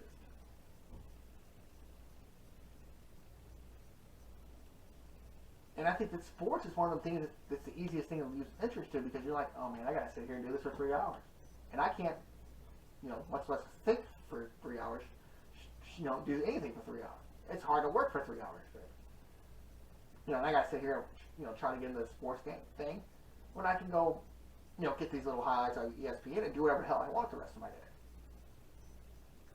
I think that's a problem with Rams fans and LA, because there's just so much to do in LA where it's like, why would I waste 3 hours watching a effing football game? Even if it is the world's greatest stadium. I think that people just grew up now where everything is on demand. And if I want to watch that football game, I can turn it on right before I go to sleep, and I'll get as much as I need out of it. You know what I'm saying? And I just think that the MLB has lost sight of that. I just think, well, we're the MLB. We're the big bad MLB. We can do this. Well, I'm pretty sure that you can't. All right, take a break. This is the GreaterSTL Sports Podcast in the SG4L Media Network.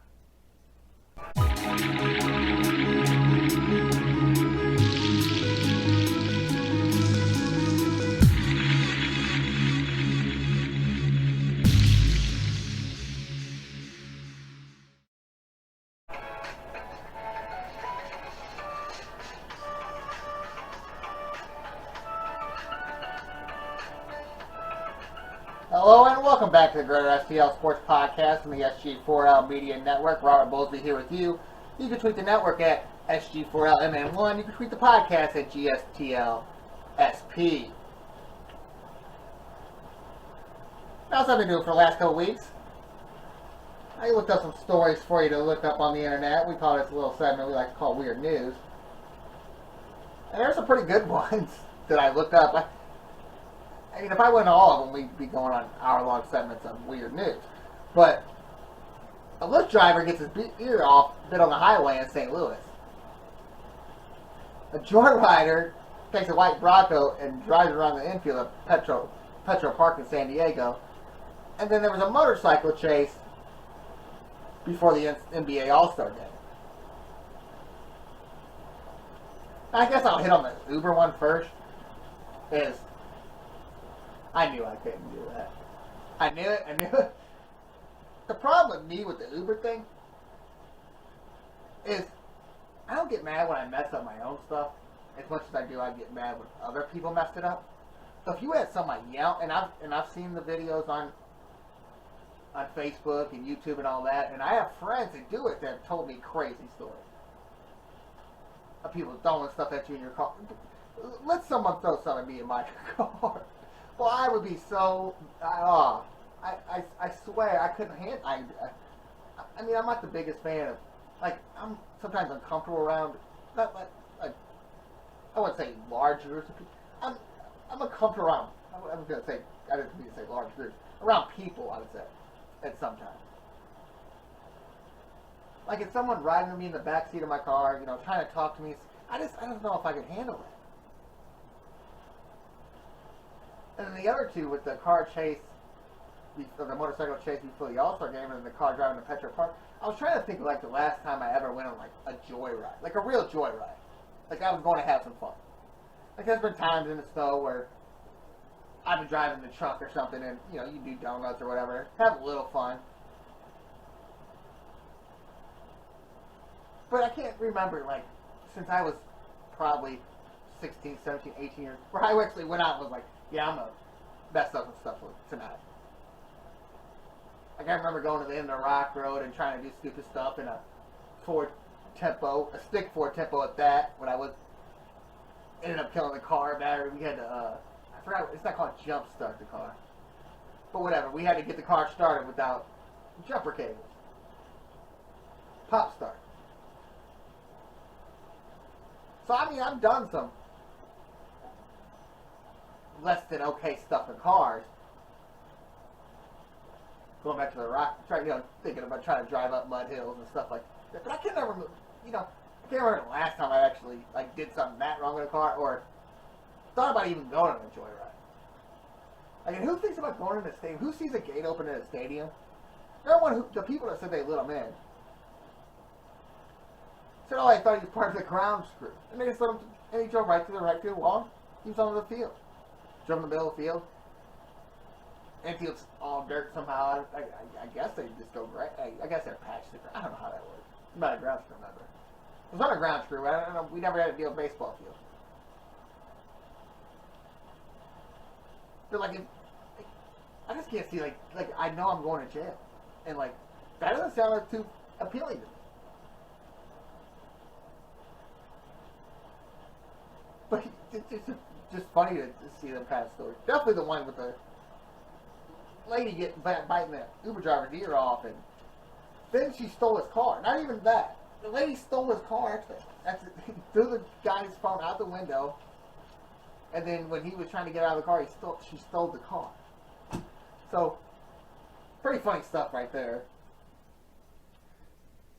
Now I want to talk a little bit about the sports gambling thing going on in the legislature of Missouri. This is the 20th bill that sports betting has been involved in that's gone through the Missouri legislature. Now, the state that's right across the river, the state that we're, fighting for money for, definitely with the casinos and, just not another place you want to hand money to. About gambling whatever you want. Now, another little proposed bill that's going through the House right now, you can only bet on certain Missouri major sports teams. None of them involve college teams. They involve the Cardinals, the Blues, the new St. Louis City soccer team, the Kansas City Royals, and the Chiefs. And then also Kansas City women's soccer. So Sporting KC is not even in there. Which is crazy to even think about that. You'll have St. Louis City in there, but you didn't get it okay from Sporting KC. Which probably means that they weren't offering the share of the revenue that they thought they should get. Now, this bill, supposedly, if it's passed, could bring between $7.8 and $15 million to Missouri. Now, I'm just going to say right here, the casinos are reporting $50 million in Las Vegas for the Super Bowl. Just off the Super Bowl. And somehow we got some bill for $15 million. With all these millions and millions of dollars, and $15 million is better than nothing. Nothing at all. Now, I'm with the legislators, with the people that are talking about it, with the representatives, whatever you call them, on one thing that, high school sports should be involved. Now, and then one guy said, hey, we probably need to look at this and say, hey, college teams should probably be involved in this too, which of course would generate money. But they also don't want in-game betting in there, which makes zero sense because then you're getting money by the second of whatever happened. These people don't want it in there. Of course they don't. Let's be behind everybody as much as we can. Let's be behind it with the marijuana thing. Let's be behind it with the sports gambling thing now. Let's just keep being behind. Let's just keep being worse off than everybody else. Because these people can just go, right to Illinois, or which doesn't seem like the farthest drive in the world. Doesn't also seem like the best state to live in Colorado. And that's just the ones I can think of off the top of my head. What do you think in a state that's always complaining about money? Number one, you would get all the sports teams involved. I understand the college a little bit more. I don't understand the Sporting KC thing at all. I don't know how you could limit gambling. I understand trying to keep people safe and all that. And doing all that. And, but that's the point of bets off and, and they can see what you're doing. When you're putting your name on something, they can see. They're like, hey, this guy might be going overboard. Or, hey, this guy's,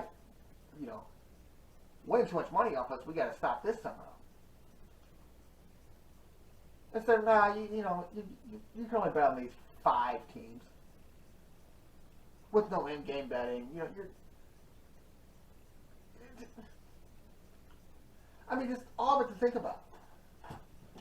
How much you can, How much money just with the even with the college team with people just with football. But that the same thing with if I'm going to say that with the college sports with college football and then also with college basketball the same way. Definitely with March Madness. I think you could make all money on by the second. You could make double the money, more than double the money if you're letting them bet college games and they're betting in game on college. But you could do that with all the teams. And like their big thing was like, well, we don't want high school sports, blah blah blah. It's not in there, but we need college in there. I'm cool on the high school sports. That can make everything worse. You're basically putting it on kids doing money for and people are going to kill all these things. Do you really want somebody out there? And I'm not going to say it's that much of a difference with college football, but you're talking about 15-year-olds over 18 to 22-year-olds, and mostly 19 and 23-year-olds. I mean, if someone lost a lot of money over something like that, you could see them very easily going after one of these kids. Definitely now without everything that seems like everybody's just going effing nuts. Like it just seems like at any time that you're going to hear something like this come out to where kids getting killed for this or somebody's getting killed for that. And you hear about people like robbing like just all these stores and like literally looting stores because people aren't going after them for it. You steal, something for 5 cents in Missouri, and there's a big possibility you're going to jail that day. And, I might be going over a little bored on that, but still, you watch these videos and you see all these people looting, you're like, I don't think I can get away with that in Missouri. And, like, it's not like looting during a protest or anything like that, or, the riots, whatever they wanted to call Ferguson. The protest riots, I guess you would essentially call the start as a protest, cause a riot, whatever you want to call it. These people are doing it during broad daylight, and people are just watching them run out of the stores and just let them go. Some are running it up like, oh, they're getting at me too. Like people are a little more brazen nowadays than they used to be. Not me, not me at all. And I mean, I guess the more the generations change, and of course it's probably the generation when I thought I could do whatever I want, which was my teenage years. But yeah, what this is all about is I can understand that I want to have high school sports in there, and I can understand all this. I can understand trying to keep some kind of control over it. But you're basically saying you want all the control of this. You're going to pick what people can bet on. You're going to pick what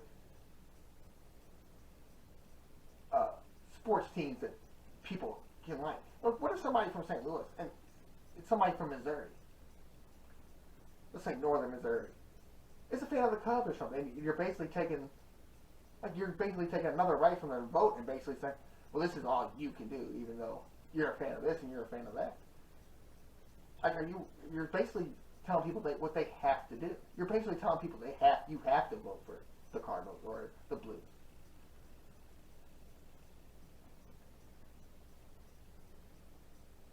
I mean, with college sports, with the people living in Kansas City, with Kansas, and you're not getting Missouri anyways.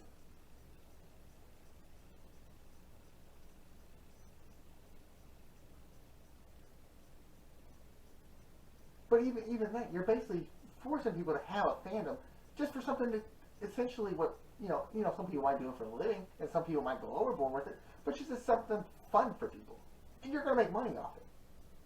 You're costing yourself money because you want to control everything. Now tell me where that makes sense at. And it's just like the weed thing. Every time they come up with, they come up with a new rule every time. Oh, you didn't get your license. We're going to make you pay this $500 for license. But we control all this. So we'll decide when and where we'll give you your license or if you'll get it. When you could just sanction it, just like you could do the gambling, make money off it, let people basically do whatever they want in a controlled environment, and just sit back and make money. No, no, no, no. I want to sign this bill. This bill, I'm going to sign with my name on it. I want to be this. I want to be this next guy. And look what I did for the gambling in Missouri. Look what I did for the marijuana in Missouri. Instead of this all coming together and being like, it's weed really that bad. It's been used for medicine. If we keep it in a controlled environment, keep it under a certain amount, make sure that people don't turn it into a crime thing. Stop probably some of the crime because we're essentially becoming taxable drug dealers. So we're taking crime away from the people that rob people for the little bits of weed that they do here and there. And some of it's big, but I've seen people get robbed for 10, 20 sacks, and it'd be a serious situation.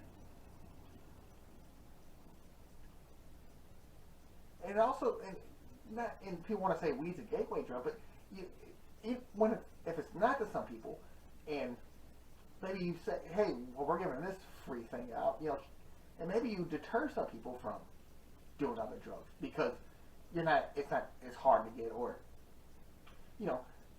definitely nowadays how much easier opiates are to get, or fentanyl or whatever, than it is to get weed. Not saying that that's totally true. I exactly don't know if that's true, but it seems like it's true. But same thing with the gambling. Hey, let's let them go ahead and bet the college football and March Madness and all that. And maybe you don't think that bookkeeping you consider it a crime, but when you deter other crime if you did that, because people ain't gonna people will go bet on the Cardinal stuff, but if they want to bet on something, they'll find a way to do it.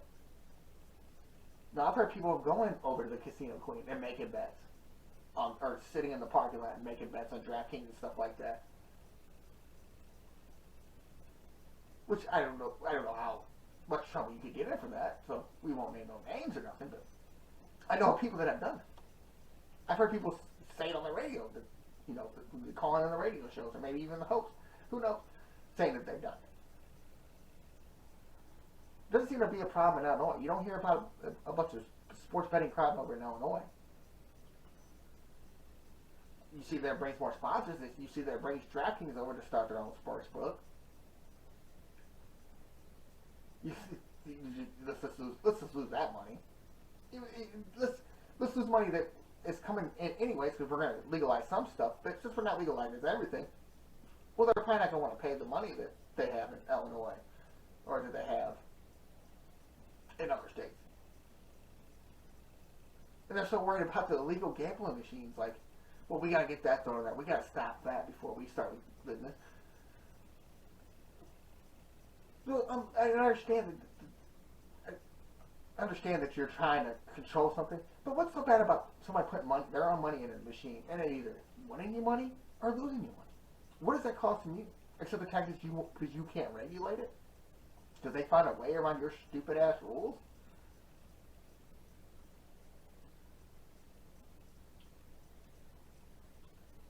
And it's just something we talk about. And it's why I'm so worried about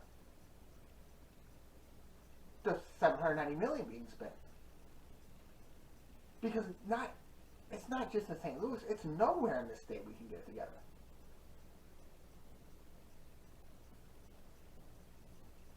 I mean, you got it together in Kansas City with what they did around the stadiums out there and building it up. But this is a Missouri thing that we just can't get together.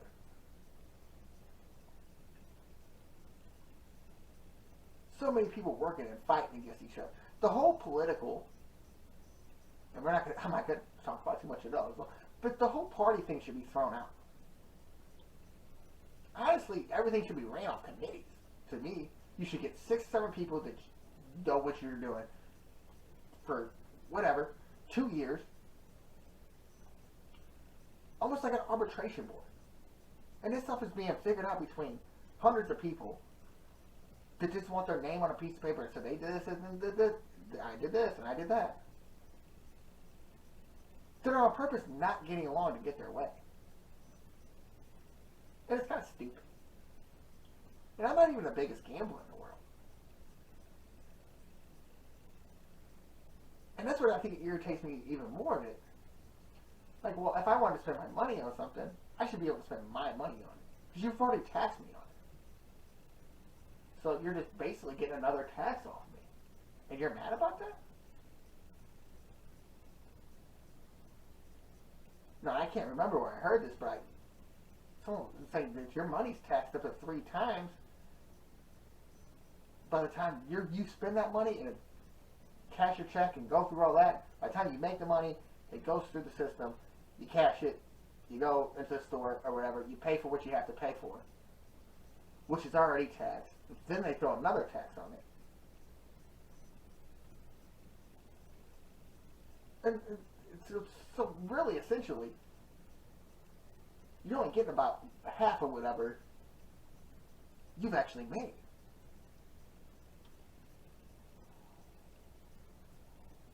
And maybe that's the way they're thinking. It's like, well, we're not going to get the, it's after it gets taxed and goes through this process, through DraftKings and the sport, and all that. Well, we're not going to get the money. Haven't you got enough? Don't we pay you already? Crazy amounts of money, pensions, all kinds of stuff. And it's just about now you've grown an ego. And now it's all about ego. It's all about what you did. It's never about what we can do for the people. And that's their great little line that everybody uses. Well, what we're going to do for you. What we're going to do for you. And everybody said it. Biden said it. Trump said it. Trump seems to be a little bit better at it than Biden. But they have all said it. And what have they really done? Gas prices go up, they go down. You get all happy when they go down, and they go back up, but you don't remember when they were $4 a gallon. Same thing with milk. Same thing with anything, and definitely with the pandemic and people not being able to ship stuff and everything going up like that. Inflation's a big thing.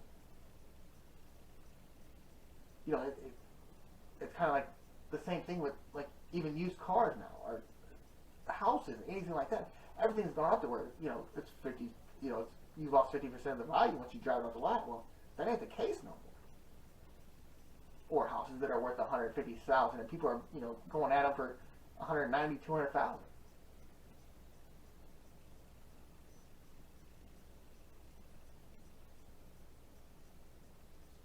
So, what you think is, were you ever really getting a bargain? But you probably weren't. It's a thing. Everything in this world is almost like a stock.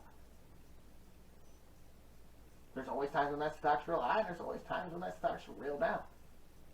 And the funny thing is, usually when that stock's real down in real life, it's usually way up on the stock market. There's a reason why it's down.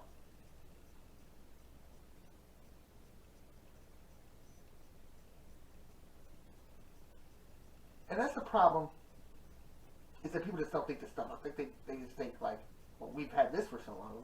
We've had, and most of that stuff that goes through like legislators and stuff like that, or through the president, or however you want it through the government, is usually the guy before them. It usually takes 2, 3, 4 years for things to even look like they're getting done. So you could say, well, Trump had the gas prices down, but how do we know that wasn't part of what Obama was already setting up? And he just fell right into the lap of luxury.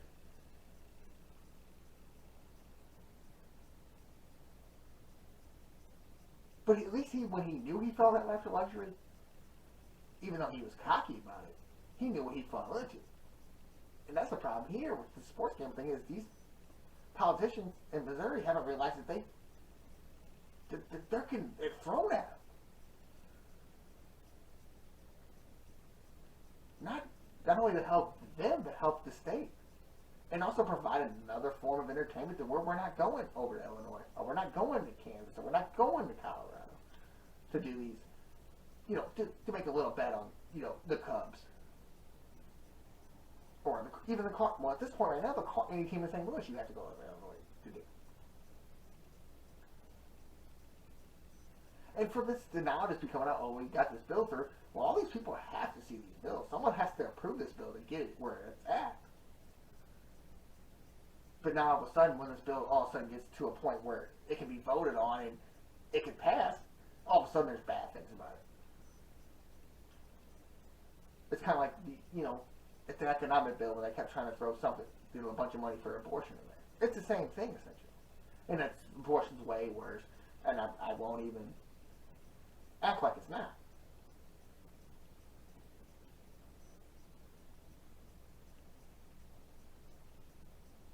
But just to even, can't we just do one thing at a time? Like, why does a bill have to? I understand wanting to get certain stuff passed through. Stuff needs to be passed through. Blah blah. We can throw it in there. But why will we, when we're making money off trying to make $15 million off one thing? Why are we worried about this other thing that probably isn't costing us $15 million? Probably literally costing us nothing to have the video game machines in the bars. Probably literally costing the state of Missouri nothing. Except I think they're missing out on some kind of tax revenue. So because you're missing out on a small revenue, I mean, the poker machines are everywhere, so I understand at this point it could be a bigger revenue. But it takes a lot to get to $15 million. Why wouldn't I just accept that $15 million first and then try to go get the other 15?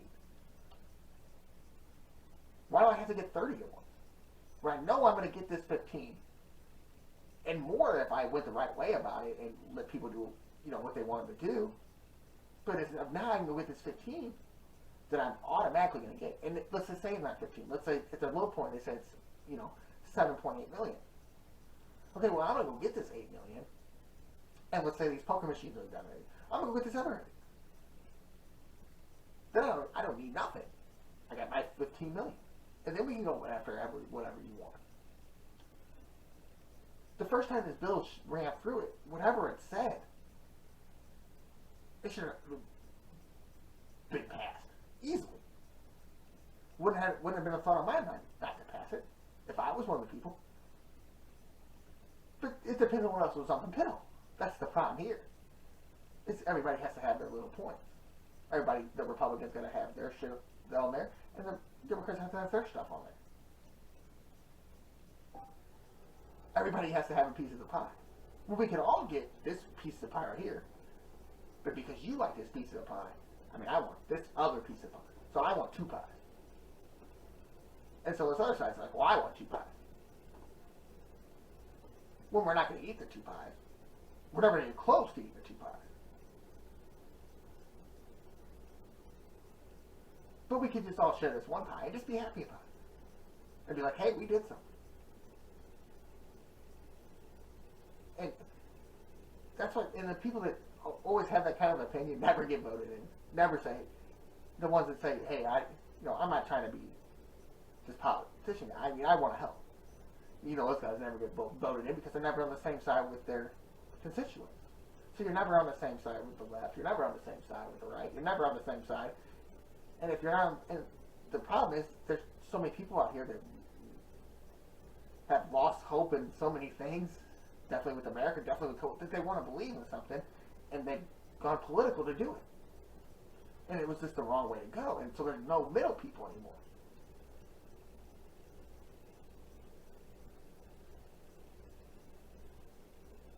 And I'm saying that at some point you don't need to be that middle person. You need to pick a side. Whether you're left or right or up or down. Sometimes you have to pick a way to go. And even though this person is telling you it's not the best way to go, but in your gut that person just wants a little something more for them. Well, if I can help out, if I'm only helping out this small group of people, when I can help out this large group of people, and I might look bad to certain people, but in the long run, it could look good. And that's the problem, is the voting thing is never really a vote.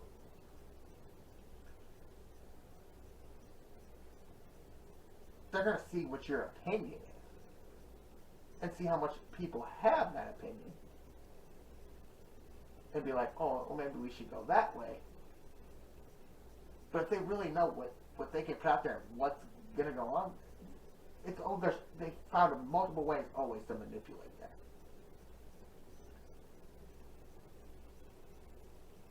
And that's not just that's around the world. Your vote is an opinion. Your vote is never fact. Your vote is is your stated opinion. And that's part of the problem is people think that your vote can be fact. So you go and tell all these people how you feel, and you think you can control this. No, you can't change everybody's mind on how life works.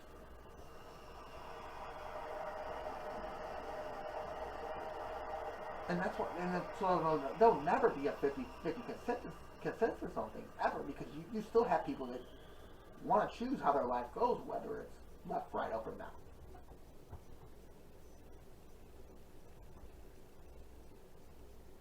But the politicians don't think that way. They think that they can control you because they have all the power. And that's what they're doing with the gambling. And that's what they did when they did all the things with the Rams. Which was smart on their part.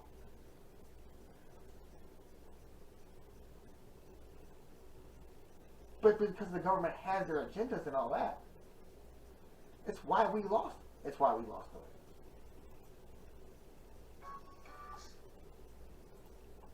It's why we lost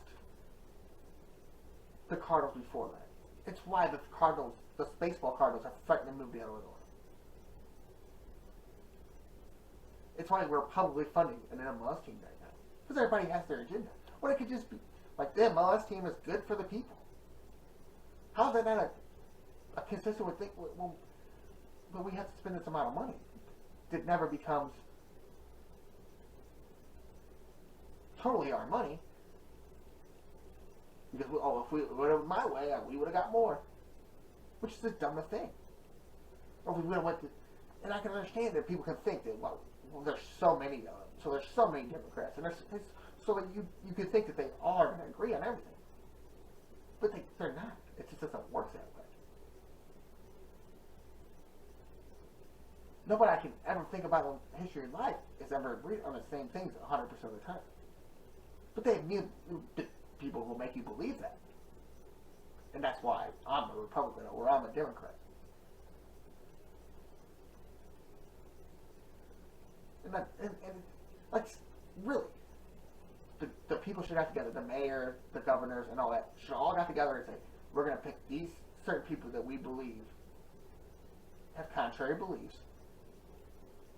but have worked with the Republicans before, or the Democrats before, or have worked with people against their, have worked with their own party on stuff that they didn't totally agree with, but they worked hard to get it to where it's a consistency, and it's going to help the people. But now when people get so cocky because they get in there and they get voted in, and then they get whatever they want at first, because at first people believe in them.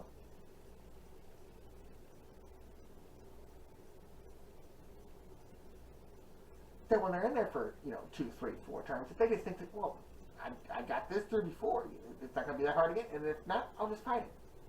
And I'll get these, people on my side, and then, I have some kind of leverage, because, well, they all vote no, it's not going to pass. Whether I believe it should or not, I want my say. I want my 2 cents. I want my glory.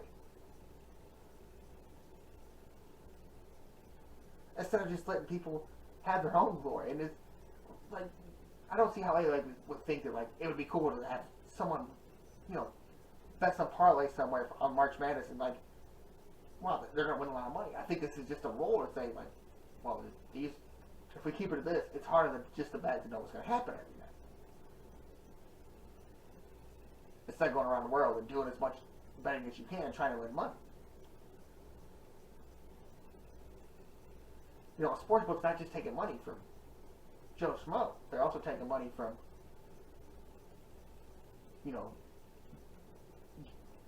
Jack Dorsey's a bad name. I couldn't think. I was going to say Big Jack and didn't know why. But let's just say, whoever downtown, Lori downtown making, $500,000 a year, they could afford to throw, $5,000 in a game. This thing could lose, and you're only taking $20 from this guy. But this guy had fun doing it, and he got to do whatever he wanted, and that doesn't matter to them because it's not what they say. Like the main guy in the bill was a Republican from St. Peter's, and I'm going to tell you, I've been on the Republican side a little more lately. But the guy just sounded like an effing idiot. Everything he said. We need. Well, we're going to do this. We need this in here. And then saying stuff that wasn't even in the bill. But if we're doing this, we have to get this. We have to get this dealt with. Why? So let's delay what.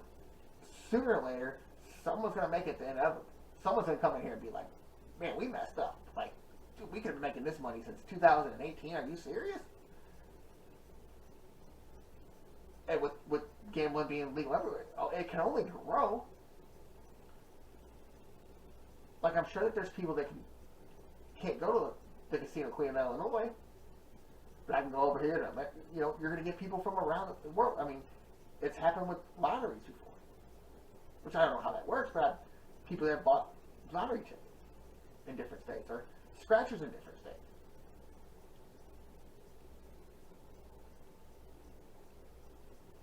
No, just because we live in St. Louis and you try to make this like prison and make it feel like it, almost, in a sense, the best kind of prison, and try to trap us in and trap us under your rules. I mean, it's just inevitable for people to leave and go do whatever they want in a place that doesn't let you do whatever you want.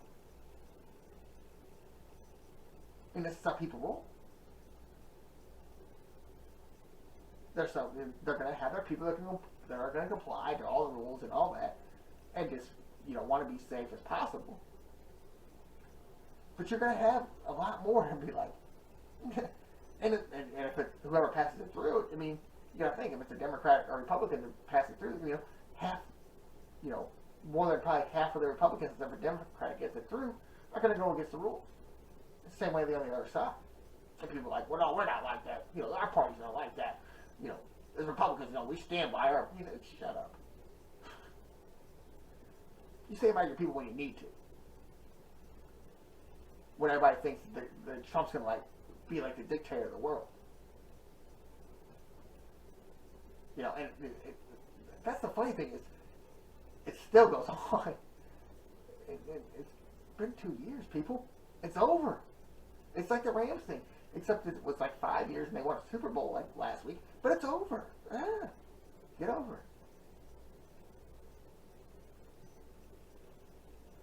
it. And I think what Trump was, he was just loud and boisterous and just said things that made you think like, hey, these people are kind of stupid. Like these are people, he's not lying. Like made them people question themselves almost. And say, oh yeah, I got out because of the bullying and all that. If you thought you had a chance to win, you went getting out. Promise you that. Promise. So they can blame it on all of it. But he was just putting it out there to he could say he wasn't going to be a politician all he wants, and he knew he was going to have to fall into that trap. But what he did was go out there and prove to people that, these politicians ain't big, this big, up on this stool, up on the, we're carrying them around the nation on their throne. They're people just like me and you. They just think they control you. And I think that was part of the problem with Trump is that he was like, well, if I can take this section away that don't want to be controlled, I'll run this forever. But then when it got to a point to where it was like, yeah, this dude's like off the wall a little bit. Like, you kind of need to just slow it down a little bit. The Democrats made sure he was out. Votes or whatever he wants. My favorite thing is him to say the votes. Well, I mean, the votes don't matter if you could win, the votes anywhere. But the electoral college controls all that. You lost, bro. Go look at the records. Do whatever you got to do. But it's already 2 years old, so you're already, if you're going to run 24 or whatever it is, then you probably should start thinking about that than what happened 2 years ago. You should probably start moving forward a little bit.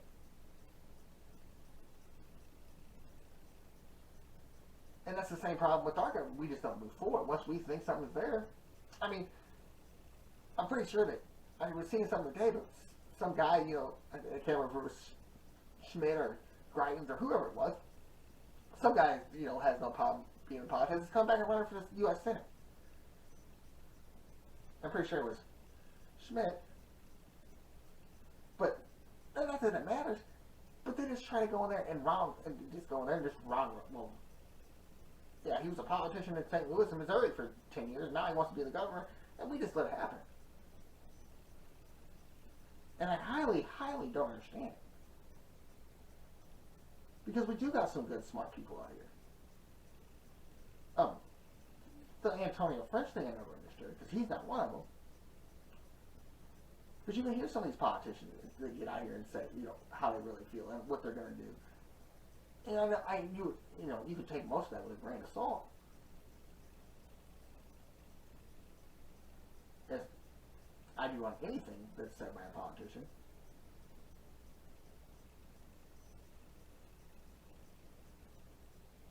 But that's how you have to take it. You just got to go in there and say, hey, this guy's going to give me a certain amount of things, but it doesn't sound like he's going to stop everything I'm trying to do. And I'm just disappointed that it comes to this again. And then I almost talk about it every show, but they're just going to keep trying to control us in any way they can, and that's why you get $790 million to try to hopefully build up your city, and it's just going to go to shambles. And that's why I was so worried. That's why I was talking about the XFL thing so much. And it was Greitens, of course. I was going to call him Eric Schmidt. It was Eric Greitens. But whoever it is, just another person that's recycled through the Great Gateway, St. Louis, Missouri. They come and fall in there and say all this and all that. We're going to do this and we're going to do that. I mean, Tashara Jones, Sam Page, all this. Oh, we're going to fight for you. Yeah. Did a very good job of it. Do a really good job. Crime's down. Not. Rams didn't leave. You fought over a soccer team to where it has to publicly be funded, which means you get more money out of it. That was smart. The Cardinals basically privately fund everything that they do, so you're not making too much money off that stadium or Ballpark Village. That was smart. That helped the people. Help the people that, go to Cardinal games. Help the city of St. Louis. Zero for the people that don't. For your crime-ridden, run-down city. City limits. Certain parts of the city, too. The city's not even that bad. We're down there plenty of times. Lived down there for a little bit. Wasn't that bad at all. Every now and then you'll hear, I was living down there by a dome. Every now and then you hear some gunshots and stuff like that, but it wasn't as bad as people act like. I don't know how it is on the north side, but it wasn't that bad down there on the south side.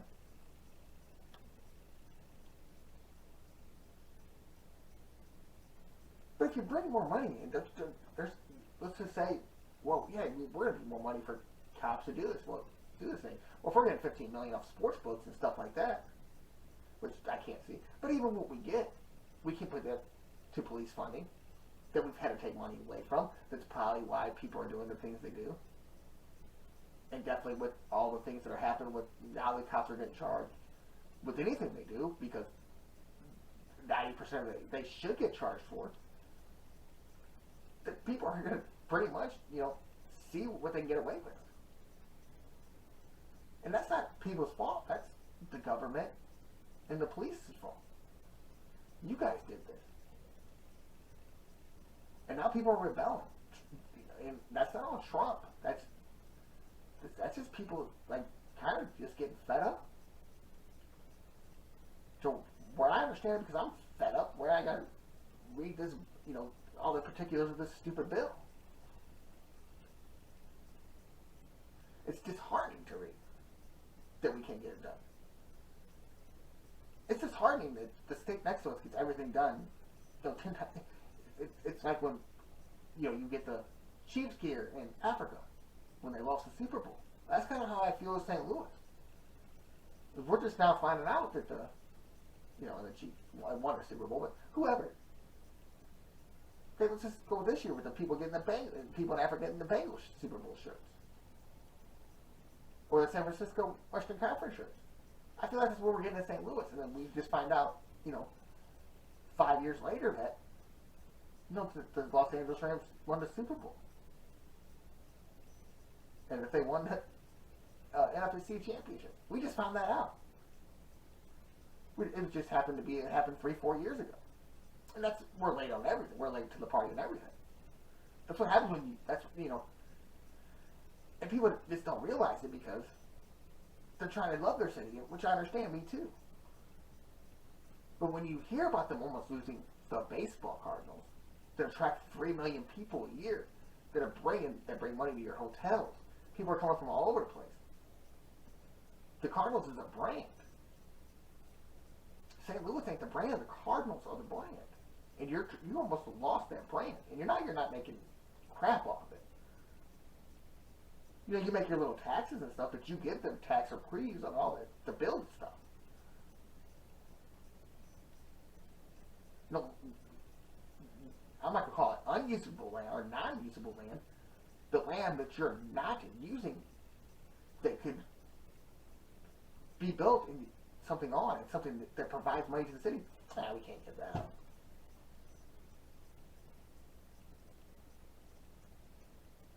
But hey, we could sure get all these pensions out. We could sure pay you whatever we pay you for this thing. But we can't. We're not going to gain nothing for that. We don't. We give them the land. What if Busch Stadium wasn't downtown? What if it was across the river? What if it was right across the Stadium Bridge? What would St. Louis have then? And it's just they don't care. And that's hard to just think about. Probably because I care.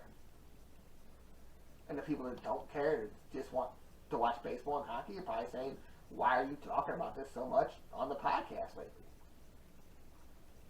Well, I think with the Rams thing and then reading the sports betting thing and with the marijuana thing that should have been years ago, it's just got to a point where it's irritating. And it's not an everyday thought of mine. It's an everyday podcast for some reason. It's because the stupid crap that they do. It's got to be one of the most untrustworthy governments in the United States. I think Cook County might have us beat.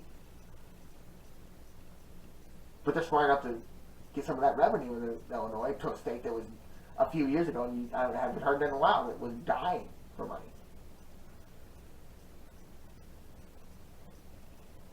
Well, they got weed, they got this sports betting stuff. You ain't heard about that in a while, have you?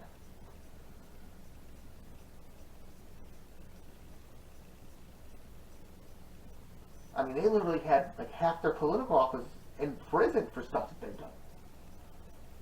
Governor. Prison. So you think that maybe their politics would be a little more,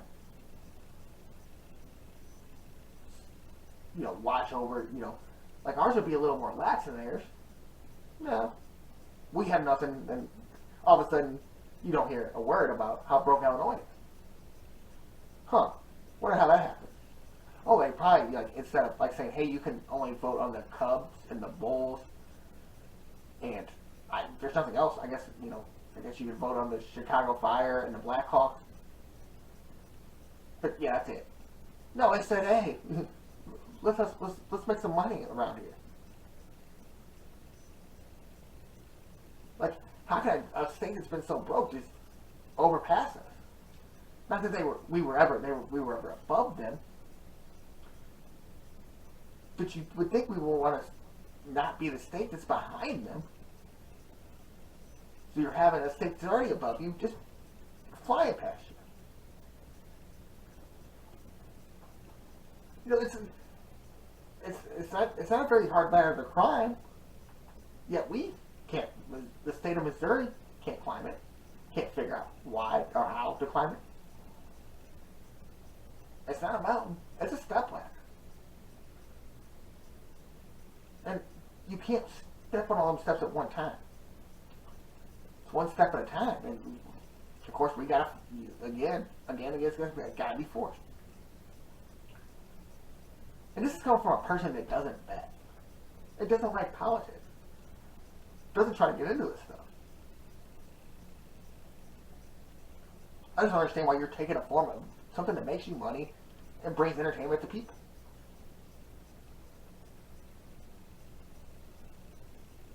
Give people something to do at home, because people ain't coming out here to get killed in the city. So let's bring them entertainment to themselves. Let's help people want to be here. Why? Why have a dying city? It's the second largest city in the United States of America. Do people understand that? The 21st market is the second largest city. I mean, St. Louis used to be it. Walt Disney was one.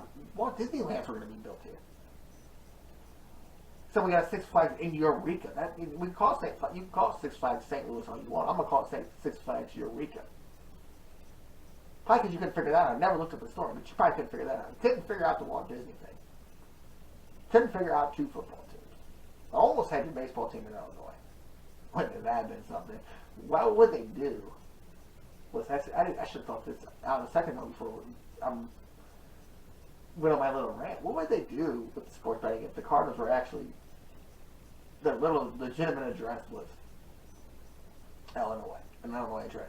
What if Ballpark Village was in Illinois? I mean, these are things to think about. This city is screwed up, and we're just gonna keep letting them do it. But how would they make that bet? Like, we can vote on the St. Louis Cardinals because they say St. Louis, but their address is Illinois though. And see, I'm not like the smartest guy at the betting thing. Like I said, I'm not the biggest gambler guy. I just don't understand why you would want to give people, this stops people from having options to do whatever they want. I just don't get it. I don't see why you would want to regulate something so much, because I'm going to guess the less you regulate it, the more money you make. I'm just going to guess that one. Because I'm sure that DraftKings ain't coming out here to have their sports book and saying, hey, we ain't going to pay you nothing on this, or we're not going to pay our taxes on this. And I don't know if DraftKings actually owns the sports book. I'm sure that someone owns the sports book and DraftKings just has their name on it. But you don't think that, like, when they're changing this horseshoe thing and you get sports betting over here and it's got the horseshoe with the DraftKings sportsbook, you don't think that's going to be something eye-popping to people when it first starts? People, something like, oh, I've heard of the horseshoe before. I didn't, never really heard of Lumiere. Like, let's go see what's going on down here. Even though it's owned by the same people, blah, blah, all that. But just out of know, another reason for them to go down there is now they can go play in a sports book too while they're going out there and gambling and having fun and getting out and doing what you're supposed to do in a major city. Instead of sitting at home and watching reruns of CSI Miami and contemplating why I live in St. Louis. Because sometimes you do got to contemplate, like, why do I live here? And when you live in the middle of nowhere, we'll say the greater St. Louis region like I do, you really got to start thinking, like, what I hear about in the city, like, would I really want to live in this city? Like, crime goes on in any major city because it's a major city. There's money flowing around. Just not here. It happens all outside of this city. This is a city that doesn't have enough to have major crime go on everywhere. Yet it happens. Because we allowed it. Because we've done messed up the money so much that we can't fund everything. With a team that brings in $300 million fans. With the Blues that are sold out, almost every game of the year. Yeah, we have let all these things get privately funded instead of trying to help us dying city. It's just 0 cents. Zero. None at all. And it's still just a funny thought to me to think about what happened if the Cardinals' actual address was Illinois. Like, how would the sportsbook regulate that, I wonder? Now, I actually wanted to talk about this before I'm doing the sports betting thing, and I had 2 pieces of paper going and had things written all over the place, so I kind of missed it. But the Jawan Howard thing. Big fan of Jawan Howard. Big fan of Big Three.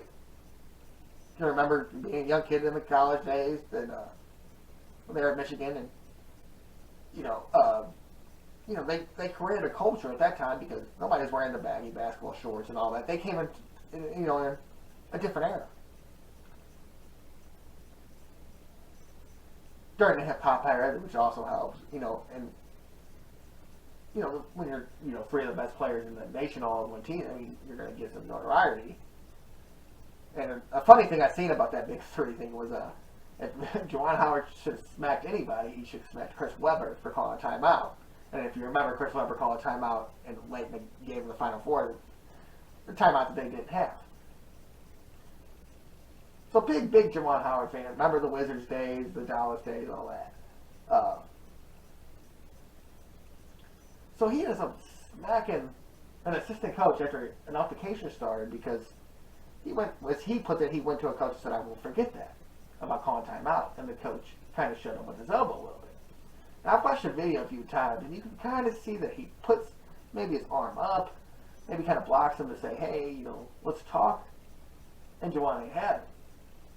And, I can understand being like a former player and stuff and being in that situation and maybe being a little fiery about it. You know what I'm saying? Like, he's a former player, and like his team's down by 15, and someone's calling a timeout with 30 seconds left instead of getting a 10-second violation, whatever they were supposed to get at the time. And so as an altercation started, he smacks the coach, an assistant coach on the team, and then he's suspended the rest of the year. Which I think is a little harsh. I mean, you're trying not to promote people with violence and stuff like that, and so I understand why they went the full rest of the year, because we're going to say, hey, we're not having this. Young kids, you're going to see your coach getting violent. You're going to see the adult in the relationship, and that's what's going to happen. So I can see why you don't want to promote it, but was it really that bad of a thing when the altercation has started? Like, and tempers are flying, like something's going to happen. Was it really a punch? Was it really anything but, a light tap on the head? And I mean, Jawan Howard's a big dude, so that might have hurt. But is it ever like just like the heat of the moment thing? Can you say that? Definitely from a guy that's used to being in that moment for his players, and now he's the coach, so he's still going to have something in him. He's a former player. You don't just lose that. Like when you play anything, I never lost how to shoot a basketball. I never lost how to swing a bat. You know what I'm saying? And when you play at such a high level, and you're coached at this high level, you're going to have an edge to you. And like Jawan Howard has proven it in press conferences, saying crazy stuff and all that. But one time said he was going to kill somebody. So you already knew he was a fiery guy. But should you take the whole thing out on him? If the guy, if he can guarantee that guy put his arm up, then I mean, you're basically saying that, well, because what you did, it oversees what they did. And, I mean, that's something you probably shouldn't be teaching kids either. It's just an expect it to happen. That you just don't expect to see that every day. And it's crazy to even think about that he did it. Definitely, definitely later, I can understand doing it maybe, I guess when you're going to be fiery. It's getting towards March Madness, getting in the tournament, all that. I can understand that. But now you could be costing your team wins in the most pivotal time of the year. I can see almost doing it at the beginning of the year. Instead, but not being fiery about it. I mean, calling a timeout, you probably shouldn't call a timeout in this situation. Take the 8 seconds, you're down 15, it's 30 seconds. If you allow 15 and 30, if they allow some crazy, it's Kobe shit. If Kobe came out, up from the grave and did, if that's what you're scared of, I understand. I just don't understand don't come out. And that means I can't understand why. I also can't understand the whole thing. If you're down 15, they call the timeout, who cares? Like 30 seconds later or whatever, they can just dribble the ball out. Game's over. Say, hey man, you shouldn't have called that timeout. It's a bad thing. That's bad form. But I guess if you're in that position and you're going to be a fiery guy like that, then, hey, you got to say how you feel. And I'm thinking at this point, Jawan Howard has said how he feels, and now he's getting reprimanded for it because an altercation started. And I don't think that should always be your go-to thing. It's like, he's got to go. And definitely, I understand with college basketball, the coaches go around in circles, so you've got former head coaches and assistant coaches everywhere. But you're coaching the kids when you're, you know, taking their coach away. I mean, the best you could have probably done, I guess, find them a bunch of money. And this is Michigan doing this. This is the school doing this. And I think that now that you see, if you're a kid going there, you say, well, that was a quick trigger. Like, hey, maybe, you know, if I did something, you know, a little more, a little less, you know, it could be a problem for me. Maybe I should look in that situation, maybe try to find a way to go somewhere else. You know, it's just crazy to see. I just think you don't expect it from a college basketball coach to go out there and slap another college basketball coach. Just something you don't expect to see. All right, that's going to do it for my Grandma Hicks. Love you, Grandma. For Lori, Paul, Grandma Bullsby, R.I.P. Love you guys. For Maddie, Jake, Zach, Joe, and Little Rhiannon, this has been the GreaterSTL Sports Podcast on the SG4L Media.